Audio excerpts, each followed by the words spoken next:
কিছুদিন বেড়াতে গিয়েছিলাম। বাড়ি ফিরে শুনি আজ নাকি আমার বিয়ে, সেটাও আবার আমার চাচাতো বোন তৃষা আপুর সাথে। বয়সে সে গুনে গুনে আমার চেয়ে 5 বছরের বড়। তাকে সবসময় বড় বোনের নজরে দেখে এসেছি। গ্রামে বড় হওয়া, সহজ সরল ও লাজুক স্বভাবের ছেলে আমি। আমার চাচা তার পরিবার নিয়ে শহরে থাকেন। তিনি সরকারি উচ্চপদস্থ একজন কর্মকর্তা। তাদের সাথে আমাদের মানায় না। ওনারা বাড়িতে আসলে আমি ঘর থেকে বেরিয়ে হতাম না, ভয় ও লজ্জায়। আসলে তারা শহরের ভাষায় অনেক সুন্দর করে কথা বলতো, আর আমরা তো গ্রামের ভাষাতেই কথা বলতে অভ্যস্ত। তাই সংকোচ লাগতো কি বলতে, যে কি বলে ফেলি। তাদের বেশভূষা অনেক উন্নত, কিন্তু আমাদের বেশভূষা তাদের মতো ছিল না। সব মিলিয়ে নিজেকে মনে হতো আমি তাদের কোনো দিক দিয়েই যোগ্য না। আর তৃষা আপু, তাকে দেখলে 10 হাত দূরে থাকতাম। তাকে দেখে কেন জানি মনে হতো সে অনেক রাগী। আমার সাথে কথা খুব কমই বলতেন, কখনো কখনো দেখা হলে কথা বলতেন না। আমিও অপমানের লজ্জায় কথাই বলতাম না। সবার সাথেই কথা বলেন হেসে হেসে, আর আমার বেলায় এসে মুখটা গোমরা করেন। আমি রুমে এসে আয়নার সামনে দাঁড়িয়ে নিজেকে দেখতাম। আমার ভিতর কী কমতি সেটা দেখার জন্য। আপু কেন কথা বলেন না আমার সাথে, এসব ভেবে খুবই কষ্ট পেতাম। ওনার সাথে কথা বলতে খুবই ইচ্ছে করতো, কিন্তু বলতে গেলেই কিসে যেন জড়তা এসে মুখে ভিড় জমাতো। তৃষা আপু দেখতে কিন্তু পরীর মতো সুন্দর। পরী বললে হয়তো ভুল হবে, আমার কাছে তার চেয়েও বেশি সুন্দর লাগে। আমি তো পরী দেখিনি, তবে সবাই বলে পরী নাকি অনেক সুন্দর। এখন কি করব ভেবে পাচ্ছি না। ওনার সাথে বিয়ের কথা শুনে আমার হাত পা ভয়ে জমে এলো। সে নাকি আমার বউ হবে, ভাবতেই গা শিউরে উঠল। আমার নাম সানি দেওয়াল, এবার অনার্স 2য় বর্ষে পড়ি। আর তৃষা আপু মাস্টারে। আমি তার যোগ্য নই, সে আমার থেকে শতগুণ ভালো ছেলে ডিজার্ভ করে। তাও বিয়ে ব্যাপারটা ঠিক বুঝতে পারলাম না। আম্মুকে ডাকলাম আর বললাম, আম্মু, এসব কি শুনছি আমি? আমাকে এসব বলিস না, তোর বাবাকে গিয়ে বল। আমি বলতে গিয়েছিলাম একটা বুড়ি মেয়ের সাথে আমার ছোট ছেলের বিয়ে দেয় কিভাবে। বাবা কি বলল? আমার কথা শুনে সে বলে, তোমাকে বিয়ে দিতে কে বলেছে? এসব বিষয়ে দেওয়ানাগিরি করতে এসো না। বড় মেয়েকে বিয়ে দিয়েছো নিজের ইচ্ছায়, দেখো তার পরিণতি কি হচ্ছে। এখন সারা জীবন মেয়ের কষ্টমাখা মুখ দেখতে হবে। তুমি কিছু বলনি? আমি তো তোর বাবার এই একটা কথাতেই দমে গেলাম। আর কি বা বলতাম আমি, বল।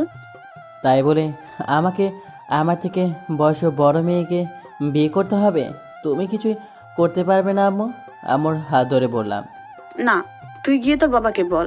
এই সম্পর্ক তোকে সারা জীবন ভোর বয়ে নিয়ে বেড়াতে হবে। জীবনটা তোর, অন্য কারো না।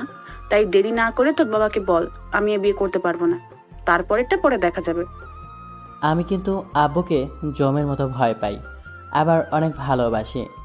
বাবা বুঝি আমাদের কথোপকথন শুনতে পেয়েছে, তাই তিনি গলা খাসা দিয়ে ভিতরে ঢুকলেন। আমিও ভয়ে জড়সড় হয়ে গেলাম। আব্বু এসে আমার পাশে বসে আমার মাথায় হাত বুলিয়ে দিয়ে বললেন, তোমার মতামত না নিয়েই আমি অনেক বড় একটা সিদ্ধান্ত নিয়েছি। এরপর বাবা আমার হাত দুটি তার হাতের মাঝে রেখে বললেন, আমাকে ফিরিয়ে দিও না। আজ এক পিতা তার সন্তানের কাছে পিতা হওয়ার অধিকার নিয়ে কিছু চাইতে এসেছে। তুমি কি আমার সে চাওয়াকে সম্মান করতে পারবে? তাই বলে বয়সে বড় মেয়েকে আর এখন বিয়ে? আমি কি তোর জন্য এমন সিদ্ধান্ত নিয়েছি যে যাতে তোমার খারাপ হতে পারে? আর 2-3টা বছর পরে বিয়ে তো করতেই হবে। আগে করলে সমস্যা কি? আমার কাছে এর কোনো যুক্তি নেই, তাই রাজি হওয়া ছাড়া উপায় নেই। আপনি যেমন চাইবেন তেমনই হবে। এর বেশি কিছু বলতে পেলাম না। ভয়ে নাকি ভালোবাসার কারণে বুঝতে পেলাম না। বাবা বললেন, তৃষা অনেক ভালো মেয়ে। আমি মনে মনে বললাম, তোমার কাছে তো ভালো মেয়ে হবেই, কারণ সে যে তোমাকে অনেক পছন্দ করে। কিন্তু আমাকে আমাকে তো করে না। যখন বিয়ে বাড়িতে পৌঁছালাম তখন দেখলাম মাত্র কয়েকজন মানুষ। বাড়ি সাজানো হয়নি। আমার সব স্বপ্নগুলো ভেঙে চুরমার হয়ে গেল। আমি এইভাবে বিয়ে করতে চাইনি, বড় করে অনুষ্ঠান করে করতে চেয়েছিলাম। একেবারে সাদামাটাভাবে বিয়েটা হলো। চাচিকে দেখলাম কেমন যেন মুখ ভার করে আছে। সম্ভবত ওনার এই বিয়েতে মত নেই, না থাকারই কথা। আমার মতো অযোগ্য ছেলের সাথে কোনো মা তার মেয়েকে বিয়ে দিতে চাইবে না। কিন্তু বাবা চাচা অনেক খুশি। এখন চিন্তার বিষয় হলো তিশা কি বিয়ে মানবে নাকি না, আর বাবা আর চাচা বিয়েটা কেন দিচ্ছে। যদি তিশা পরে না মানে তখন তো সবাই কষ্ট পাবে। বাইরে দাঁড়িয়ে আছি, ভেতরে যেতে ভয় পাচ্ছি। ভেবে পাচ্ছি না কি করব, কারণ আজ পর্যন্ত যার সাথে ভালোভাবে কথা বলিনি আজ সে আমার বউ। এমনিতেই তিশা অনেক রাগী। তারপরে অনেক সাহস নিয়ে ভিতরে গেলাম। ভিতরে গিয়ে দেখলাম তিশা বিছানায় বসে আছে। কথা বলার সাহস হলো না, কিছু বলতে গিয়েও বলতে পারছি না। তখন তিশা ঘোমটা সরিয়ে বলল, তুমি এসে গেছো? হ্যাঁ। আমি জানি তুমি আমাকে মেনে নিতে পারোনি, কারণ আমি তোমার থেকে বয়সে অনেক বড়। আমি তোমার থেকে কোনোদিন কোনো প্রকার অধিকার চাইবো না, কিন্তু বাবা আর চাচু যেন বুঝতে না পারে, তাহলে তারা অনেক কষ্ট পাবে। তুমি শুয়ে পড়ো। আচ্ছা, এটা ঠিক, আমি মেনে নিতে পারছি না, কারণ তিশার সাথে আমার বয়সের পার্থক্যটা 5 বছর, যা অনেক বেশি, যা কোনো ছেলে সহজে মেনে নিতে পারে না। কিন্তু আমার মনে হচ্ছে আমার সাথে বিয়ে হয়ে শুধু শুধু তিশার জীবন নষ্ট হয়ে গেল। এসব চিন্তা বাদ দিয়ে ঘুমিয়ে গেলাম। সকালে কে যেন মনে হচ্ছে ডাকছে, তাই আমি বললাম, মা যাও তো, এখন ডেকো না। আমি তিশা। নামটা শুনে তাড়াতাড়ি উঠে গেলাম। পরে মনে হলো কাল তো আমার বিয়ে হয়েছে, ভুলেই গিয়েছিলাম। কি হলো? বাইরে সবাই অপেক্ষা করছে, ফ্রেশ হয়ে নাও। আচ্ছা যান, আমি আসছি। প্লিজ সবার সামনে আপনি করে বলবেন না। আচ্ছা। মনে থাকে যেন, আর সব সময় তুমি করে বলো, কারণ তুমি যেমন কখন যে আপনি করে বলে ফেলো, এতে আবার সবাই সন্দেহ করবে। আচ্ছা যাও। একটু তাড়াতাড়ি আসবে। তিশা বাইরে চলে গেল। কিছু সময় পরে আমিও বাইরে গেলাম। বাইরে গিয়ে দেখি বাবা চাচা বসে গল্প করছে। এত সকালে চাচাও এসে পড়েছে। বাড়িতে মেহমান নেই, কারণ বিয়ের ব্যাপারে বাড়ির লোকজন ছাড়া আর কেউ জানে না। আমার বন্ধুরাও না, ওদের বলা যাবে না, বললে আমাকে নিয়ে হাসাহাসি করবে। বাবার কাছে গেলাম। শোন সানি, রেডি হয়ে নে, তোর চাচ্চু তোদের নিতে এসেছে। আচ্ছা, কখন যাবে? কিছুক্ষণ পরই। আমি বসে বাবার চাচুর গল্প শুনছিলাম। কিছু সময় পর তিশা চা নিয়ে আসলো। বাবা চাচাকে চা দিল, আর আমি মার কাছে গেলাম। মা, কি করছো? কি আর করব, তোর বাবা তোর জীবনটা নষ্ট করে দিল বয়সে এত বড় মেয়ের সাথে বিয়ে দিয়ে। মা, বিয়ে তো সব ওপরওয়ালা ঠিক করেছে। যার সাথে হবার তার সাথেই হবে, এটা কেউ তো আটকাতে পারবে না। তাই বলে এত বড় মেয়ের সাথে? মাকে কিছু বলতে যাব, তখন পেছনে খেয়াল করে দেখি তিশা দাঁড়িয়ে। ওর চোখ টলমল করছে, হয়তো মার কথা শুনেছে। ও তাড়াতাড়ি ওইখান থেকে সরে গেল। আমিও পেছনে পেছনে গেলাম। রুমে গিয়ে দেখি তিশা কাঁদছে, হয়তো মার কথায় কষ্ট পেয়েছে। মার কথায় কিছু মনে করবেন না, আসলে না, আমি কিছু মনে করিনি। চাচি তো ঠিকই বলেছে, আমি তোমার জীবন নষ্ট করে দিলাম। মা আসলে বাবার ওপর রেগে আছে, তাই এই কথা বলছে। আস্তে আস্তে সব ঠিক হয়ে যাবে। হুম। ও, আজ তো আবার আপনাদের বাড়ি যেতে হবে। আচ্ছা। আমি বাড়ির বাইরে গেলাম বন্ধুর সাথে দেখা করতে, কিন্তু ওদের বলা যাবে না আমি বিয়ে করেছি। এটা শুনে ওরা টির চাইবে, আর যদি জানতে পারে আমার বউ আমার থেকে বয়সে বড়, তাহলে আরও পচাবে। আমাদের আড্ডা দেওয়ার জায়গায় চলে গেলাম। ওইখানে আমার বন্ধু রাফিয়ার আকাশ ওয়েট করছে। ওইখানে পৌঁছাতেই, কিরে, তোর খবর কি? কাল বাড়ি ফেরার পর থেকে তোকে তো পাওয়াই যাচ্ছে না। আসলে খুব ক্লান্ত ছিলাম তাই। ক্লান্ত তো আমরাও ছিলাম, তাই বলে আর দেখা করবি না? আর তোর ফোনটাও বন্ধ। সরি। আমরা তো মনে করেছিলাম তুই হয়তো বেঁচেই নেই, তাই তো তোকে দেখতে যাচ্ছিলাম তোর বাসায়, তার আগেই তুই এসে গেলি। যাক, বাড়ি না গিয়ে ভালোই হয়েছে, না হলে সব জেনে যেত। তোরা আমাকে এত মিস করছিস? আরে না, তুই মরলে তো তোর বাড়িতে মৃত্যুবার্ষিকী ভালো মতো খাওয়া যেত, তাই শিওর হতে যেতাম তুই মরেছিস কিনা। তোরা বন্ধু না আর কিছু? আমি মরে গেলে তোদের সমস্যা নেই, তোরা আছোস ভালো মন্দ খাওয়া নিয়ে। দাঁড়া, আজ তোদের আমি মেরেই ফেলবো। একটা লাঠি হাতের কাছে পেয়ে যখন ওদের কিছু বলবো, শয়তান দুটো পালিয়ে গেল। এই বেস্ট ফ্রেন্ডগুলো এমনই হয়। একবার আমি অসুস্থ হয়ে হাসপাতালে ছিলাম, ওরা আমাকে দেখতে গিয়েছিল। সেখানে গিয়ে আমি কেমন আছি না জিজ্ঞাসা করে বলে নার্সগুলো কেমন দেখতে। এদের জন্য মনে হয় দুনিয়া ছেড়ে দেই। আজ আর আটা দেওয়া হলো না, তাই ভাবছিলাম কি করব। হঠাৎ ফোনটা বেজে উঠল। ফোনে তাকিয়ে দেখি মনিরের নাম্বার ভেসে আসছে, কিন্তু ও ফোন দিচ্ছে কেন? আবার নিশ্চয়ই কিছু হয়েছে। আমি বুঝি না, সমস্যার পিছু ছাড়ে না কেন? যে কোনো সমস্যা পড়লে আমাকে টানবেই। সানি, সমস্যা হয়েছে। কি হয়েছে? আসলে আনিকা ব্রেকআপ করে দিয়েছে। খুব ভালো হয়েছে। তুই এমনটা বলতে পারলি? আমি ছোকা খেলাম আর তুই মজা পাচ্ছিস? এই মেয়েদের মতো কাঁদা বন্ধ কর। এটা আবার নতুন কি? এই নিয়ে 15 বার ছ্যাঁকা খেলি। এসব প্রেমের চিন্তা বাদ দিয়ে পড়ায় মধ্যে। এখন রাখি, আমার কাজ আছে। ফোনটা কেটে দিলাম। মনির আমার বন্ধু, এই নিয়ে 15 বার ছ্যাঁকা খেলো। বেচারার কোনো গার্লফ্রেন্ডই টিকে না, নয় ব্রেকআপ হয়ে যায়, না হয় বিয়ে। তাই বেচারা থেমে থাকে না, নতুন কাউকে খোঁজে। আমি ওকে অনেকবার বলেছি এসব বাদ দিয়ে পড়াশোনায় মন দিতে, কিন্তু ও তা করে না।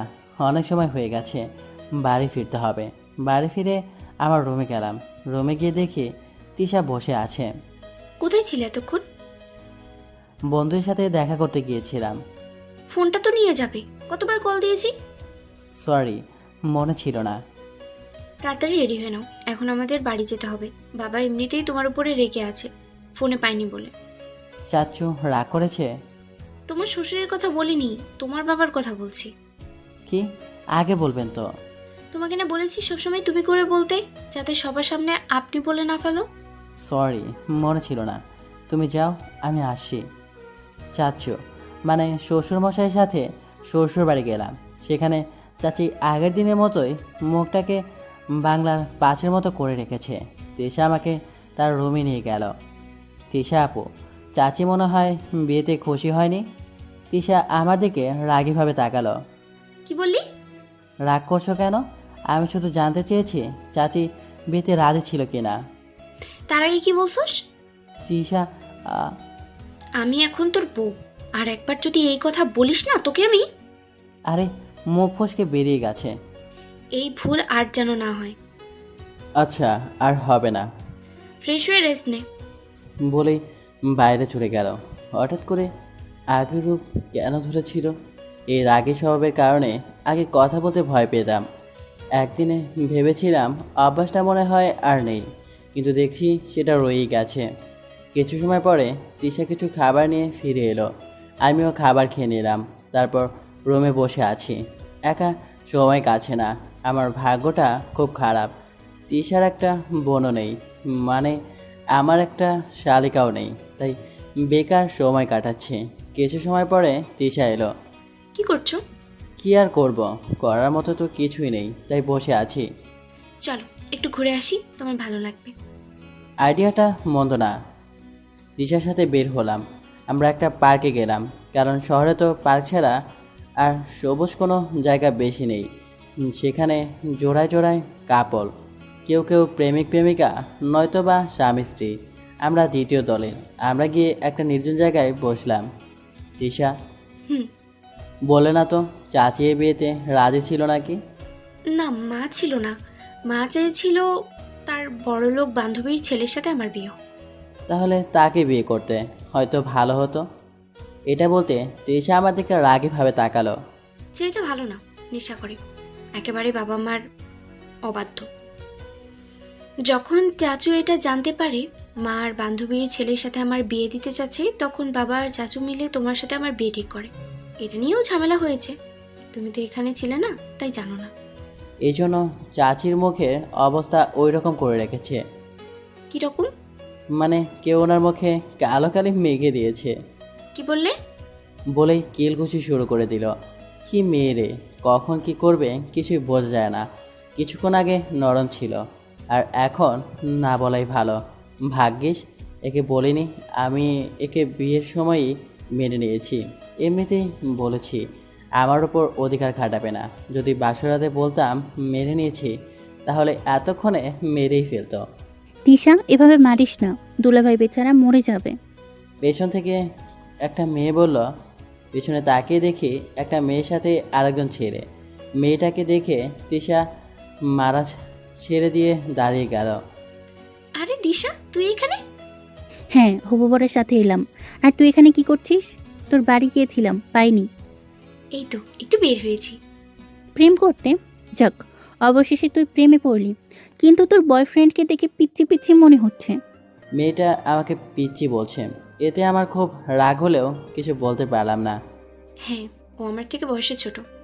তার মানে সিনিয়র জুনিয়র প্রেম? আচ্ছা, তোরা প্রেম কর। আর এই নে আমার বিয়ের কার্ড। ঠিক সময় তোর বরকে নিয়ে চলে আসিস।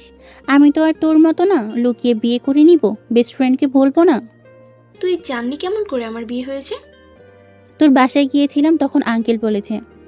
রাগ করিস না, আসলে বিয়েটা হঠাৎ করে হয়ে গেছে, তাই বাড়ির লোক ছাড়া আর কেউ জানে না। জানি, আঙ্কেল বলেছে। আর আমার বিয়ের আর মাত্র কিন্তু 15 দিন আছে। তুই তোর বরকে নিয়ে 2 দিন আগেই চলে আসবি। তোকে ছাড়া আমার কিন্তু একটুও ভালো লাগবে না।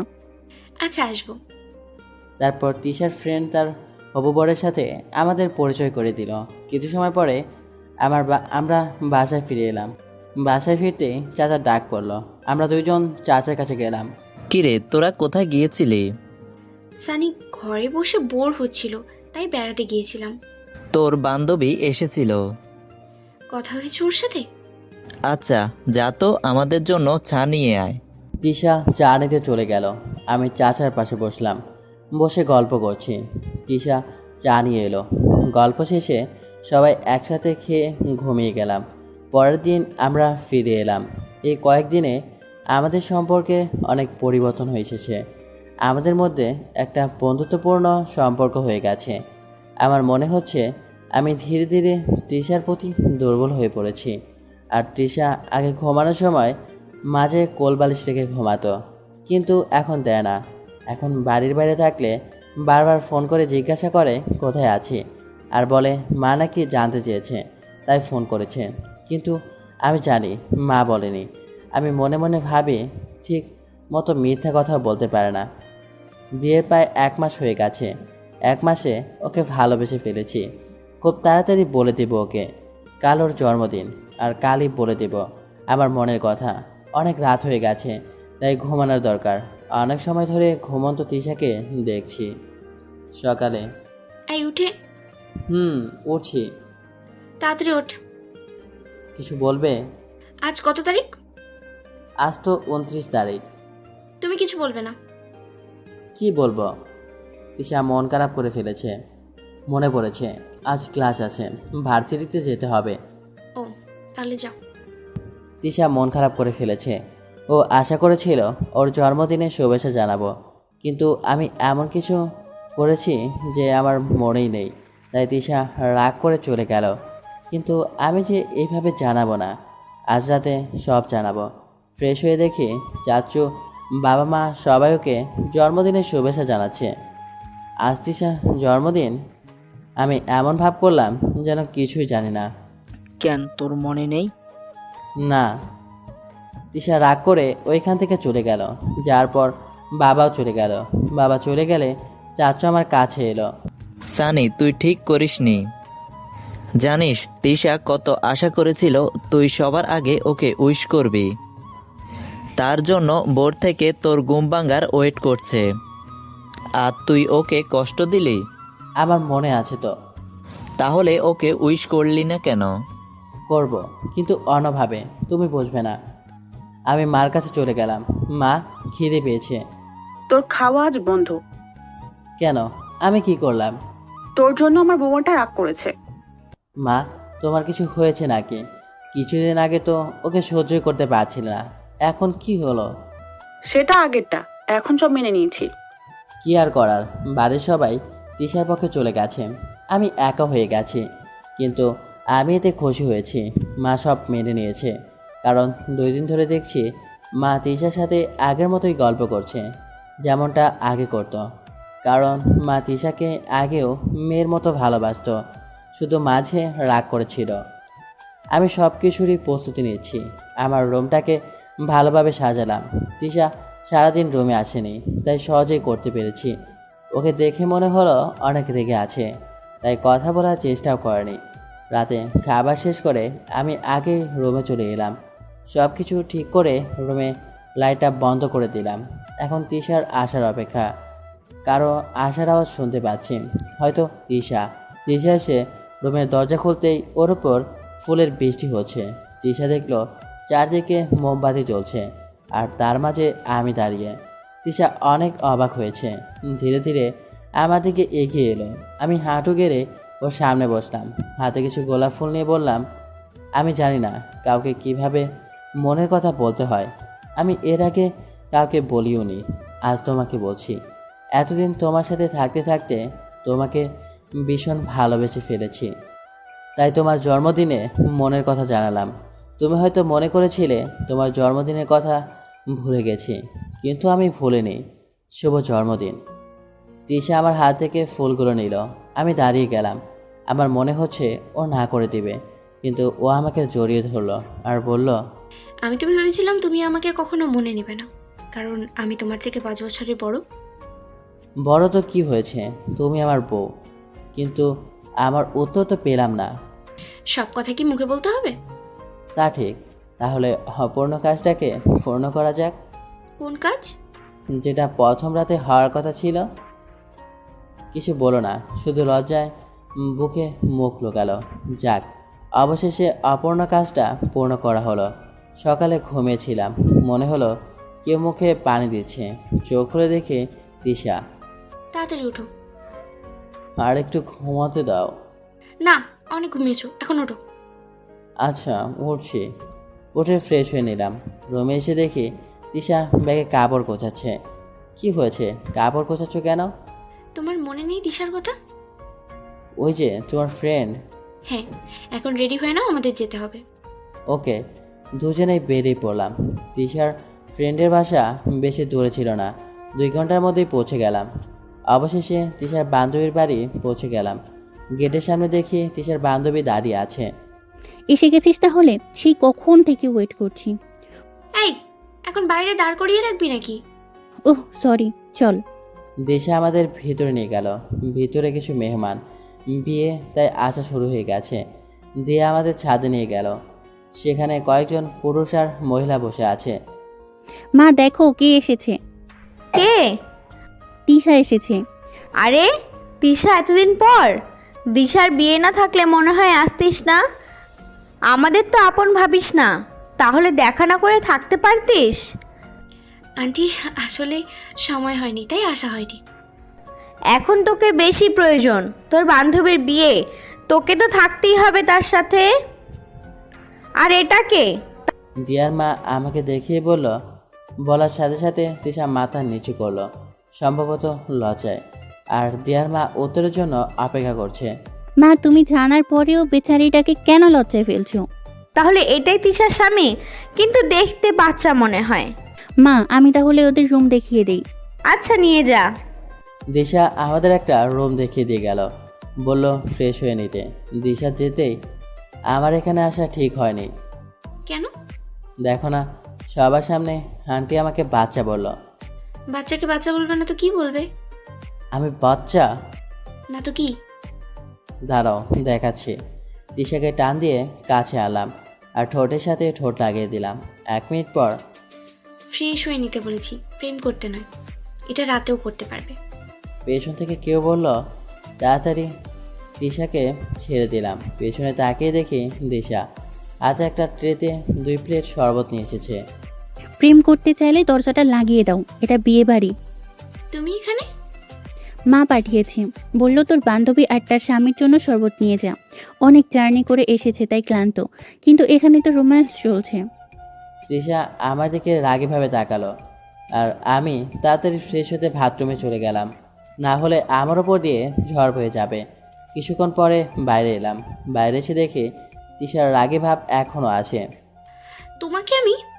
আরে আমি জানতাম নাকি তোমার বান্ধবী আসবে? দরজা লাগাতে পারলে না? মনে ছিল না।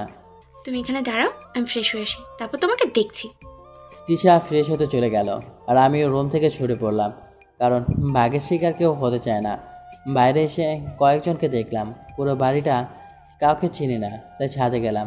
ছাদে দাঁড়িয়ে আকাশ দেখছি। বিকাল হয়ে গেছে, 1-2 ঘন্টা পরে সন্ধ্যা হয়ে যাবে। এখন ছাদে কেউ নেই, একা দাঁড়িয়ে আছি। তিশা থাকতে ভালো হতো, কিন্তু ও যা রেগে আছে। কি করছেন? পেছন থেকে কেউ বলল, তাকে দেখি একটা মেয়ে। আপনি? আমি মিশু, দিশাপুর খালাতো বোন। আমি কিছু বলতে যাব, তখন তিশা এসে হাজির। তোমাকে আমি রুমে থাকতে বললাম না? আরে তিশা আপু, কেমন আছো? ভালো, তুমি কেমন আছো? ভালো, কিন্তু উনি কে? আমার স্বামী। তোমার বিয়ে হয়ে গেছে? হ্যাঁ, চল। তিশা আমাকে টানতে টানতে নিচে নিয়ে এলো, রুমে এনে দরজা লাগিয়ে দিল। আমার মনে হলো আজ আমি শেষ। মেয়েদের সাথে তোমার কি? ওখানেই তো একজনই ছিল, তাহলে 1.5 বছর কেন? শোনো, এটা বিয়ের বাড়ি, এখানে অনেক মেয়ে আসবে। ভুল করেও কোনো মেয়ের সাথে কথা বলবে না। কেন? যা বলছি তাই করবে। যদি মেয়েরা আমার সাথে কথা বলতে চায়? তাহলেও বলবে না। আচ্ছা, তাহলে দরজা খোলো। মনে থাকে জানো। রাত হয়ে গেল, আমরা ঘুমাতে রুমে এলাম, কারণ কাজ আছে। তিশার বেস্ট ফ্রেন্ডের বিয়ে, তিশাকে ব্যস্ত থাকতে হবে। রুমে আসার পর তিশা, বলছিলাম কি, কি? মানে ওই সময় ওটা পূরণ করা হয়নি। কি? মনে নেই তোমার? না। দাঁড়াও, দেখাচ্ছি। কাজটা পুরো করলাম, সাথে ইতিহাস। সকালে। এই উঠো, এটা কিন্তু বাড়ি নয় যে পড়ে পড়ে ঘুমাবে। তাহলে কি করব? উঠে ফ্রেশ হয়ে নাও। আমি ফ্রেশ হয়ে এসে দেখি তিশা রুমে নেই। পড়ে গেলাম বিপদে, কারণ বাড়িটাতে কাউকে চিনি না, তাই তিশাকে খুঁজতে লাগলাম। তিশাকে খুঁজছি, তখন কালকের মেয়েটার সাথে দেখা। কাকে খুঁজছেন? তিশাকে। তিশা আপু তো দিশা আপুর রুমে। কোথায় রুমটা? আসুন আমার সাথে। আপনার নামটা তো জানা হলো না। সানি। কি করেন? এবার অনার্স 3য় বর্ষে। আপনি? আমি এবার ইন্টারে 1ম বর্ষে। আপনি আমার বড়, তাই তুমি করে বলতে পারেন। চেষ্টা করব। আপনি 3য় বর্ষে, সেই হিসাবে তো তিশা আপু আপনার বড়। হ্যাঁ, কিছুটা। আপনাদের কি লাভ ম্যারেজ? না, কিন্তু তিশাকে আগে থেকে জানতাম। কিভাবে? তিশা আমার চাচার মেয়ে। ও, মিশু আমাকে দিশার রুমে নিয়ে গেল। গিয়ে দেখি তিশা সেখানে। আমাকে দেখে তিশা বলল, তুমি এখানে? না মানে তোমাকেই খুঁজছিলাম। কেন, বউকে ছাড়া বুঝি ভালো লাগছে না? আসলে তা নয়, এখানে কাউকে চিনি না, তাই। মিশু, তুই ওনাকে নিয়ে একটু আশেপাশে ঘুরিয়ে নিয়ে আয়। আমি যাই। ভয় পাস না, তোর স্বামীকে কেউ নিয়ে যাবে না। আজ কতদিন পরে আড্ডা দিচ্ছি, তোর যেতে হবে না। তিশা কিছু বলতে গিয়েও পারলো না। আমি মিশুর সাথে আশেপাশে ঘুরলাম। সারাদিন তিশা তার বান্ধবীর সাথে ছিল, আমার সাথে তেমন কথাও হলো না। বিকেলের দিকে গায়ে হলুদের অনুষ্ঠান শুরু হলো। তখন থেকে তিশা আমার সাথেই ছিল, 1 মিনিটও দূরে যেতে দেয়নি। পরের দিন সবাই সাজতে ব্যস্ত, কারণ আজ বিয়ে। আমি রুমে রেডি হচ্ছি, তখন তিশা এসে হাতে একটা শাড়ি দিল। এটা দিয়ে আমি কি করব? আমাকে পরিয়ে দিবে? আমি শাড়ি পরাবো? তাই না তো কে? আমি তো তাই বললাম, আমি পরাবো। রেগে গেলে আবার সমস্যা, তাই শাড়িটা পরিয়ে দিলাম। তিশা হালকা সাজলো, এতে ওকে অনেক সুন্দর দেখাচ্ছে। আমরা বাইরে এলাম, তিশা আমার হাত ধরলো। শোনো, হাত ছাড়বে না কিন্তু। কেন, আমি ছোট বাচ্চা নাকি? ছোট বাচ্চা নও, তার জন্যই তো হাত ধরে রেখেছি, নয়তো মেয়েদের সাথে লুতুপুতু করতে যাবে। কি বলছো এসব? দেখেছি মিশুর সাথে কত হেসে হেসে কথা বলছিলে। তুমি কি জেলাস ফিল করছিলে? তিশা আমার দিকে রাগীভাবে তাকালো। ওর এই চাউনেই বলে দিচ্ছে ও জেলাস ফিল করছে আর ভয় পাচ্ছে আমাকে হারিয়ে ফেলার। রাগলে তোমাকে আরও সুন্দর লাগে। তুমি কথা ঘোরানোর জন্য এটা বলছো? তুমি মেকআপ ছাড়া ওই ময়দা সুন্দরী থেকে অনেক ভালো। তিশা আর কিছু বলো না। কিছুক্ষণ পরে বরযাত্রী এলো। তিশা ওর বান্ধবীর কাছে গেল। আমি দাঁড়িয়েছিলাম, তখন মিশু এলো। ওর সাথে কথা বলছি, তাও সাবধানে, কারণ তিশা দেখলে আমার 12টা বাজিয়ে দেবে। কিছুক্ষণ পরে তিশা মেসেজ দিল, ছাদে যেতে বলল। গিয়ে দেখি তিশা এখনও আসেনি। একটু পরে তিশা ছাদে এলো। কী জন্য ডেকেছ? তোমাকে না না করলাম কোনো মেয়ের সাথে কথা বলতে। তুমি দেখে ফেলেছ? হ্যাঁ, তার জন্য তো ডাকলাম। আর বাড়ি থেকে মা ফোন করেছিল। কেন? আজই বাসায় ফিরতে। বাবা একটা কাজে সিলেটে যাবে আর মা বাড়িতে একা, এর জন্য। ও, তোমার বান্ধবী তোমাকে যেতে দিবে? হ্যাঁ, কিন্তু বিয়ে শেষ হওয়া পর্যন্ত থাকতে হবে, বিদায়ের আগেই চলে যাব। ওকে। তিশা আর আমি ছাদে বসে গল্প করছিলাম, কারণ নিচে কোলাহল। তিশা আর আমার এই কোলাহল পছন্দ নয়। ছাদে থাকা একটা বেঞ্চে বসেছিলাম। তিশা আমার কাঁধে মাথা রেখেছে। আচ্ছা, আমাদের বেবি হলে তার নাম কি রাখবে? তুমি আবার বাচ্চা নিয়ে পড়লে কেন? দিয়ার চাচাতো ভাবির একটা বেবি আছে, দেখতে কি কিউট। তো আমার যদি এমন একটা ছেলে কিউট বেবি থাকতো। তুমি চাও তাড়াতাড়ি বেবি হোক? হ্যাঁ, মা বলেছিল তুমি বেবি পছন্দ করো। হ্যাঁ, করি। বেবি থাকলে তো তুমি আর আমাকে ছেড়ে যাবে না। মানে? আমি তোমার থেকে 5 বছরের বড়, তাই যদি কোনো দিন আমাকে ছেড়ে যাও, বেবি থাকলে তার জন্য হলেও আমাকে ছেড়ে যাবে না। পাগলি আমাকে হারানোর ভয় পায় হ্যাঁ। বলে 2 হাত দিয়ে আমার গলা জড়িয়ে ধরল। ভয় পেও না, সারা জীবন আমি তোমারই থাকবো। তিশা আমাকে জড়িয়ে ধরে আছে। তখন একটা আওয়াজ আসলো। আপনি আপনি এইখানে? আপনার সমস্যা কোথায়? আপনি আমার পেছনে পড়ে আছেন কেন? কি হয়েছে তিশা? এই ছেলেটা কখন থেকে আমার পেছনে পড়ে আছে? কেন ভাই, আপনার কি সমস্যা? আপনি আমার ওয়াইফের পেছনে পড়ে আছেন কেন? উনি বিবাহিত? কেন ভাই, দেখে বোঝেন না ছাদে কেউ নেই, সেখানে একটা ছেলে একটা মেয়ে বসে কথা বলছে? এটা দুটো হতে পারে, প্রেমিক প্রেমিকা নয়তো স্বামী স্ত্রী। সরি, ভুল হয়ে গেছে। এটা বিয়ে বাড়ি। আমার জানা মতে এই বাড়িতে যত মেয়ে আছে সবাই বিবাহিত, তাই মেয়েদের পেছনে না পড়ে বিয়েটাকে এনজয় করুন। ছেলেটা চলে গেল। আমার রাগ এখনও কমেনি। রোমান্টিক মোডে ছিলাম, ছেলেটা এসে সব নষ্ট করে দিল। বিয়েটা শেষ। বিদায়ের আগে আমরা চলে এলাম, কারণ মা বাড়িতে একা ছিল। আমাদের সময় ভালোভাবেই চলতে থাকলো। আমাদের মধ্যে ভালোবাসা কোনো কম ছিল না। বিয়ের 1 বছর হয়ে গেছে, তবুও আমাদের মধ্যে কোনো ঝগড়া হয়নি। অনেক সুখেই দিন কাটছিল। কিন্তু এটা বেশি দিন থাকলো না। আমাদের মাঝে তৃতীয় ব্যক্তি আসলো, যার জন্য তিশা আমাকে ভুল বোঝে আর আমার থেকে অনেক দূরে চলে যায়। ওই তৃতীয় ব্যক্তিটি ছিল মিশু, যার সাথে 1 বছর আগে বিয়েতে দেখা হয়েছিল। দিনগুলো ভালোই কাটছিল। তিশা আর আমার 1 বছর কীভাবে কেটে গেল বুঝতেই পারলাম না। কিন্তু হঠাৎ করে মিশু আমাদের মাঝে এসে পড়ে। একদিন ভার্সিটি থেকে বাড়ি ফিরছিলাম, হঠাৎ পেছন থেকে কেউ ডাক দিল। পেছনে তাকিয়ে দেখে একটা মেয়ে।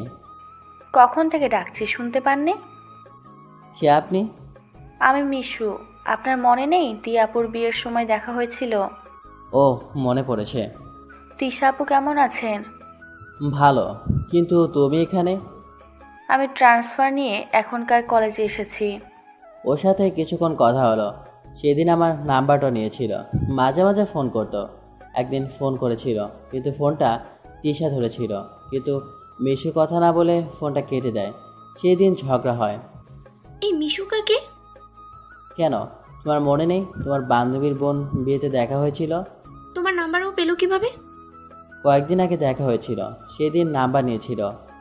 আমি ফোন ধরতে কেটে দিল কেন? আমি তো জানি না। সত্যি করে বলো কি হচ্ছে? তুমি আমাকে সন্দেহ করছো? না, আমি শুধু জানতে চাচ্ছি। মনে করেছিলাম সমস্যা ওখানেই শেষ, কিন্তু ধীরে ধীরে সমস্যা বাড়তে থাকে। বারবার ঝগড়া হতে থাকে। একদিন রাগের মাথায় থাপ্পড় মেরেছিলাম, পরে বুঝতে পেরে মাপ চেয়েছিলাম। ওকে বোঝানোর পর সমস্যা কমে যায়, আগের মতো ঠিক চলতে থাকে। একদিন ভার্সিটিতে ছিলাম, তখন তিশার ফোন আসে, তাড়াতাড়ি বাড়িতে যেতে বলে, একটা সারপ্রাইজ আছে। আমি তাড়াতাড়ি বাড়ি ফিরে যাই, কিন্তু বাড়িতে যাওয়ার পর দেখি বাবা মা আর তিশা একসাথে বসে আছে। দেখে মনে হলো সবাই রেগে আছে। আমি যেতে সবার সামনে তিশা আমাকে থাপ্পড় মারলো। তুমি আমাকে ধোকা দিবে ভাবতেও পারিনি। আমি করেছিটা কি? তুমি জানো না? নাটক করা বন্ধ করো। সত্যি আমি জানি না। মা এতদিন যা বলেছে সব ঠিক ছিল। তোমার প্রতি অন্ধবিশ্বাসের কারণেই এতদিন তা বুঝিনি। কি বলছো এইসব? আমি বাড়ি ফিরে যাচ্ছি, আমাকে আর ফিরিয়ে আনার চেষ্টা করবে না। আরও অনেক কথা বলে তিশা চলে গেল। বাবা মা আমার ওপর রেগে আছে। তিশা চলে যাওয়ার পরের দিনই আমি তিশাদের বাড়িতে যাই ওকে ফিরিয়ে আনার জন্য। আমি ভেবেছিলাম সবার মতো চাচা আমার ওপর রাগ করবে, কিন্তু চাচা রাগ করেনি। তিশাদের বাড়িতে যাওয়ার পর চাচা আমাকে জড়িয়ে ধরে কেঁদে দেয় আর বলে তিশা সবার উপর রাগ করে বাড়ি থেকে চলে গেছে আর যাওয়ার সময় চিঠি রেখে গেছে। আমি চিঠিটা পড়তে শুরু করলাম। সবার কাছে আমি বিরক্তির কারণ। আমি সবাইকে বিশ্বাস করতাম আর সবাই আমাকে ধোঁকা দিয়েছে। সবচেয়ে কাছের মানুষগুলো এভাবে ধোঁকা দিয়ে আমি ভাবতে পারিনি। সানি, তুমি তো বলেছিলে সারা জীবন তুমি আমারই থাকবে, কেউ কেড়ে নিতে পারবে না তোমাকে আমার থেকে। তাহলে আমাদের মাঝে মিশু কেন এলো? বলতেই পারতে আমাকে আমাকে তোমার আর প্রয়োজন নেই, আমি চলে যেতাম তোমার জীবন থেকে। এভাবে ধোঁকা কেন দিলে? আমি চাই তুমি সবসময় ভালো থেকো। তোমার আর তোমার ভালোবাসার মানুষের মাঝে আমি কাটা হয়ে থাকতে চাই না, তাই আমি দূরে সরে গেলাম। যদি কখনো আমার প্রয়োজন হয় বলো, আমি চলে আসব। আমি সারা জীবন তোমারই থাকবো। তোমার স্ত্রী হয়ে থাকার অধিকারটুকু দিও, আমি এর থেকে বেশি কিছুই চাই না। ইতি, তিশা। তিশা আমাকে ভুল বুঝে চলে গেছে। ওকে খুঁজে বের করে ভুল ভাঙাতে হবে, কিন্তু তার আগে সবার চোখে নিজেকে নির্দোষ প্রমাণ করতে হবে। মিশু যা বলেছে তাই করেছে। মিশু বলেছিল এমন কাজ করবে, তিশা নিজে আমার জীবন থেকে সরে যাবে, তাই হয়েছে। মিশু আমি বিবাহিত জানার পরও আমাকে প্রপোজ করেছে আর আমি না করে দিয়েছিলাম। তখন ও যা বলেছিল তাই করেছে। আমি মিশুকে ফোন করে আসতে বললাম। ওখানে বাবা মা চাচা চাচি সবাই ছিল। মিশু আসার পর তুমি তিশাকে কি বলেছিলে? কিছু বলিনি তো। মিথ্যা বলবে না। আমি? বলার আগে থাপ্পড় দিলাম, তখন সব বলে দিল। হ্যাঁ, আমি বলেছি। কি বলেছিলে? বলেছি তুমি আমাকে ভালোবাসে আর আমার পেটে তোমার সন্তান, তাই যেন তৃষা আমাদের মাঝখান থেকে সরে যায়। কথাটা শুনে আমার রাগটা আরো বেড়ে গেল। কেন বলেছো এটা? আমি তোমাকে ভালোবাসি, কিন্তু তুমি তৃষার জন্য আমাকে গ্রহণ করছিলে না। তখন উনি বলে এইসব করলে আমি তোমাকে পাবো। সবাই অবাক হয়েছে। মিশুকে মেরে ফেলতে ইচ্ছে হচ্ছে। ওকে যখনই কিছু বলতে যাব তখন ওখানে তিশার বান্ধবী দিয়া আসে আর বলে মিশু মানসিকভাবে অসুস্থ। 6 মাস আগে একটা অ্যাক্সিডেন্টে ওর মা বাবা মারা যায়, যার কারণে ও মানসিকভাবে আঘাত পায়। আমি জানতাম না মিশুর বাবা মা মারা গেছে। এখন বুঝেছি যতবার মিশুর সাথে দেখা হয়েছে তখন আজব ব্যবহার করেছে। তখন বুঝতে পারেনি ওকে কিছু বলা যাবে না, কারণ ও অসুস্থ। ও কি করে তাই জানে না। দিয়া ওকে নিয়ে চলে গেল। কিন্তু চাচি কেন এসব করলো? তুমি এসব কেন করলে? আমি চেয়েছিলাম আমার বান্ধবীর ছেলের সাথে আমার মেয়ের বিয়ে দিতে। ওরা কত বড় লোক ছিল, কিন্তু তুমি তোমার ভাইয়ের ছেলের সাথে বিয়ে দিলে। তুমি যে ছেলের সাথে বিয়ে দিতে চেয়েছিলে ছেলেটা ভালো না। সব খারাপ স্বভাব ছিল ছেলেটার মধ্যে, আর সানি তার থেকে ভালো। কত সুখে ছিল তিশা, সানিকে নিয়ে ভালো ছিল, কিন্তু তুমি নিজে তোমার মেয়ের সংসার নষ্ট করে দিলে। চাচি আপনি এটা কেন করলেন? তুই কি আমার মেয়ের যোগ্য ছিলিস? এখন তো খুশি হয়েছ। তুমি ওদের আলাদা করতে চেয়েছিলে, করেছ। তোমার জন্য আমার মেয়েটা বাড়ি ছেড়ে চলে গেছে। আমরা তিশাকে খোঁজার কাজে লেগে পড়লাম। চাচি এখন তার ভুল বুঝতে পেরেছে, কিন্তু এখন বুঝে লাভ কি? সব থেকে বড় ক্ষতি করে। চাচা এখন চাচির সাথে কথা পর্যন্ত বলে না। আমি তিশাকে খুঁজে চলছি, কিন্তু কোথাও খুঁজে পেলাম না। তাহলে কি কোনোদিন ওকে খুঁজে পাবো না? 5 বছর পর আজও তিশাকে খুঁজে পায়নি। অভিমান করে কোথায় চলে গেছে আজও জানতে পারেনি। আজও তিশাকে আর আমাদের সন্তানকে খুঁজে চলেছি। 5 বছর আগে যেদিন তিশা আমাকে সারপ্রাইজ দেওয়ার জন্য ডেকেছিল, সেই সারপ্রাইজটা ছিল তিশা মা হতে চলেছে। কিন্তু সেদিন উল্টাপাল্টা হয়ে গেল। আমি খবরটা জানতে পারি তিশা চলে যাওয়ার 7 দিন পর, যখন আমি আলমারি চেক করছিলাম। সেখানে এই কাগজটা ছিল। আমার পড়াশোনা শেষ, এখন একটি কোম্পানিতে ম্যানেজার হিসেবে আছি। সকালে মা আমি অফিসে গেলাম। সাবধানে যাস। বেরিয়ে পড়লাম অফিসের জন্য। অফিসে পৌঁছানোর পর কেবিনে বসে কাজ করছিলাম, তখন বস ডেকে পাঠালো। স্যার আপনাকে ডাকছে। ও চাচা, কেমন আছেন? ভালো, আপনি? চাচা আপনাকে বলেছি না আপনি করে বলবেন না? আমি আপনার ছেলের বয়সী। ছেলেকে কেউ আপনি করে বলে আমার নাম ধরে ডাকবেন। সবাই স্যার ডাকতে বলে আর তুমি নাম ধরে ডাকতে বলো। আমি সবার মতো না। আচ্ছা যাই, দেখি স্যার কি বলে। আমি স্যারের রুমে গেলাম। স্যার আসতে পারি? ইয়াস কাম। ডেকেছিলেন? হ্যাঁ, আপনাকে একটা প্রজেক্ট কাজে সিলেট যেতে হবে।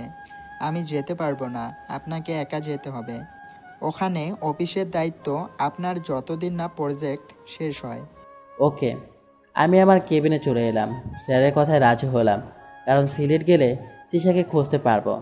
কারণও বলেছিল ওর সিলেটের চা বাগান দেখার ইচ্ছে আছে, যদি ওখানে পাওয়া যায়। অফিস থেকে লাঞ্চ টাইমে ছুটি পেয়ে গেলাম, কারণ সিলেটে যাওয়ার জন্য জিনিস গোছাতে হবে।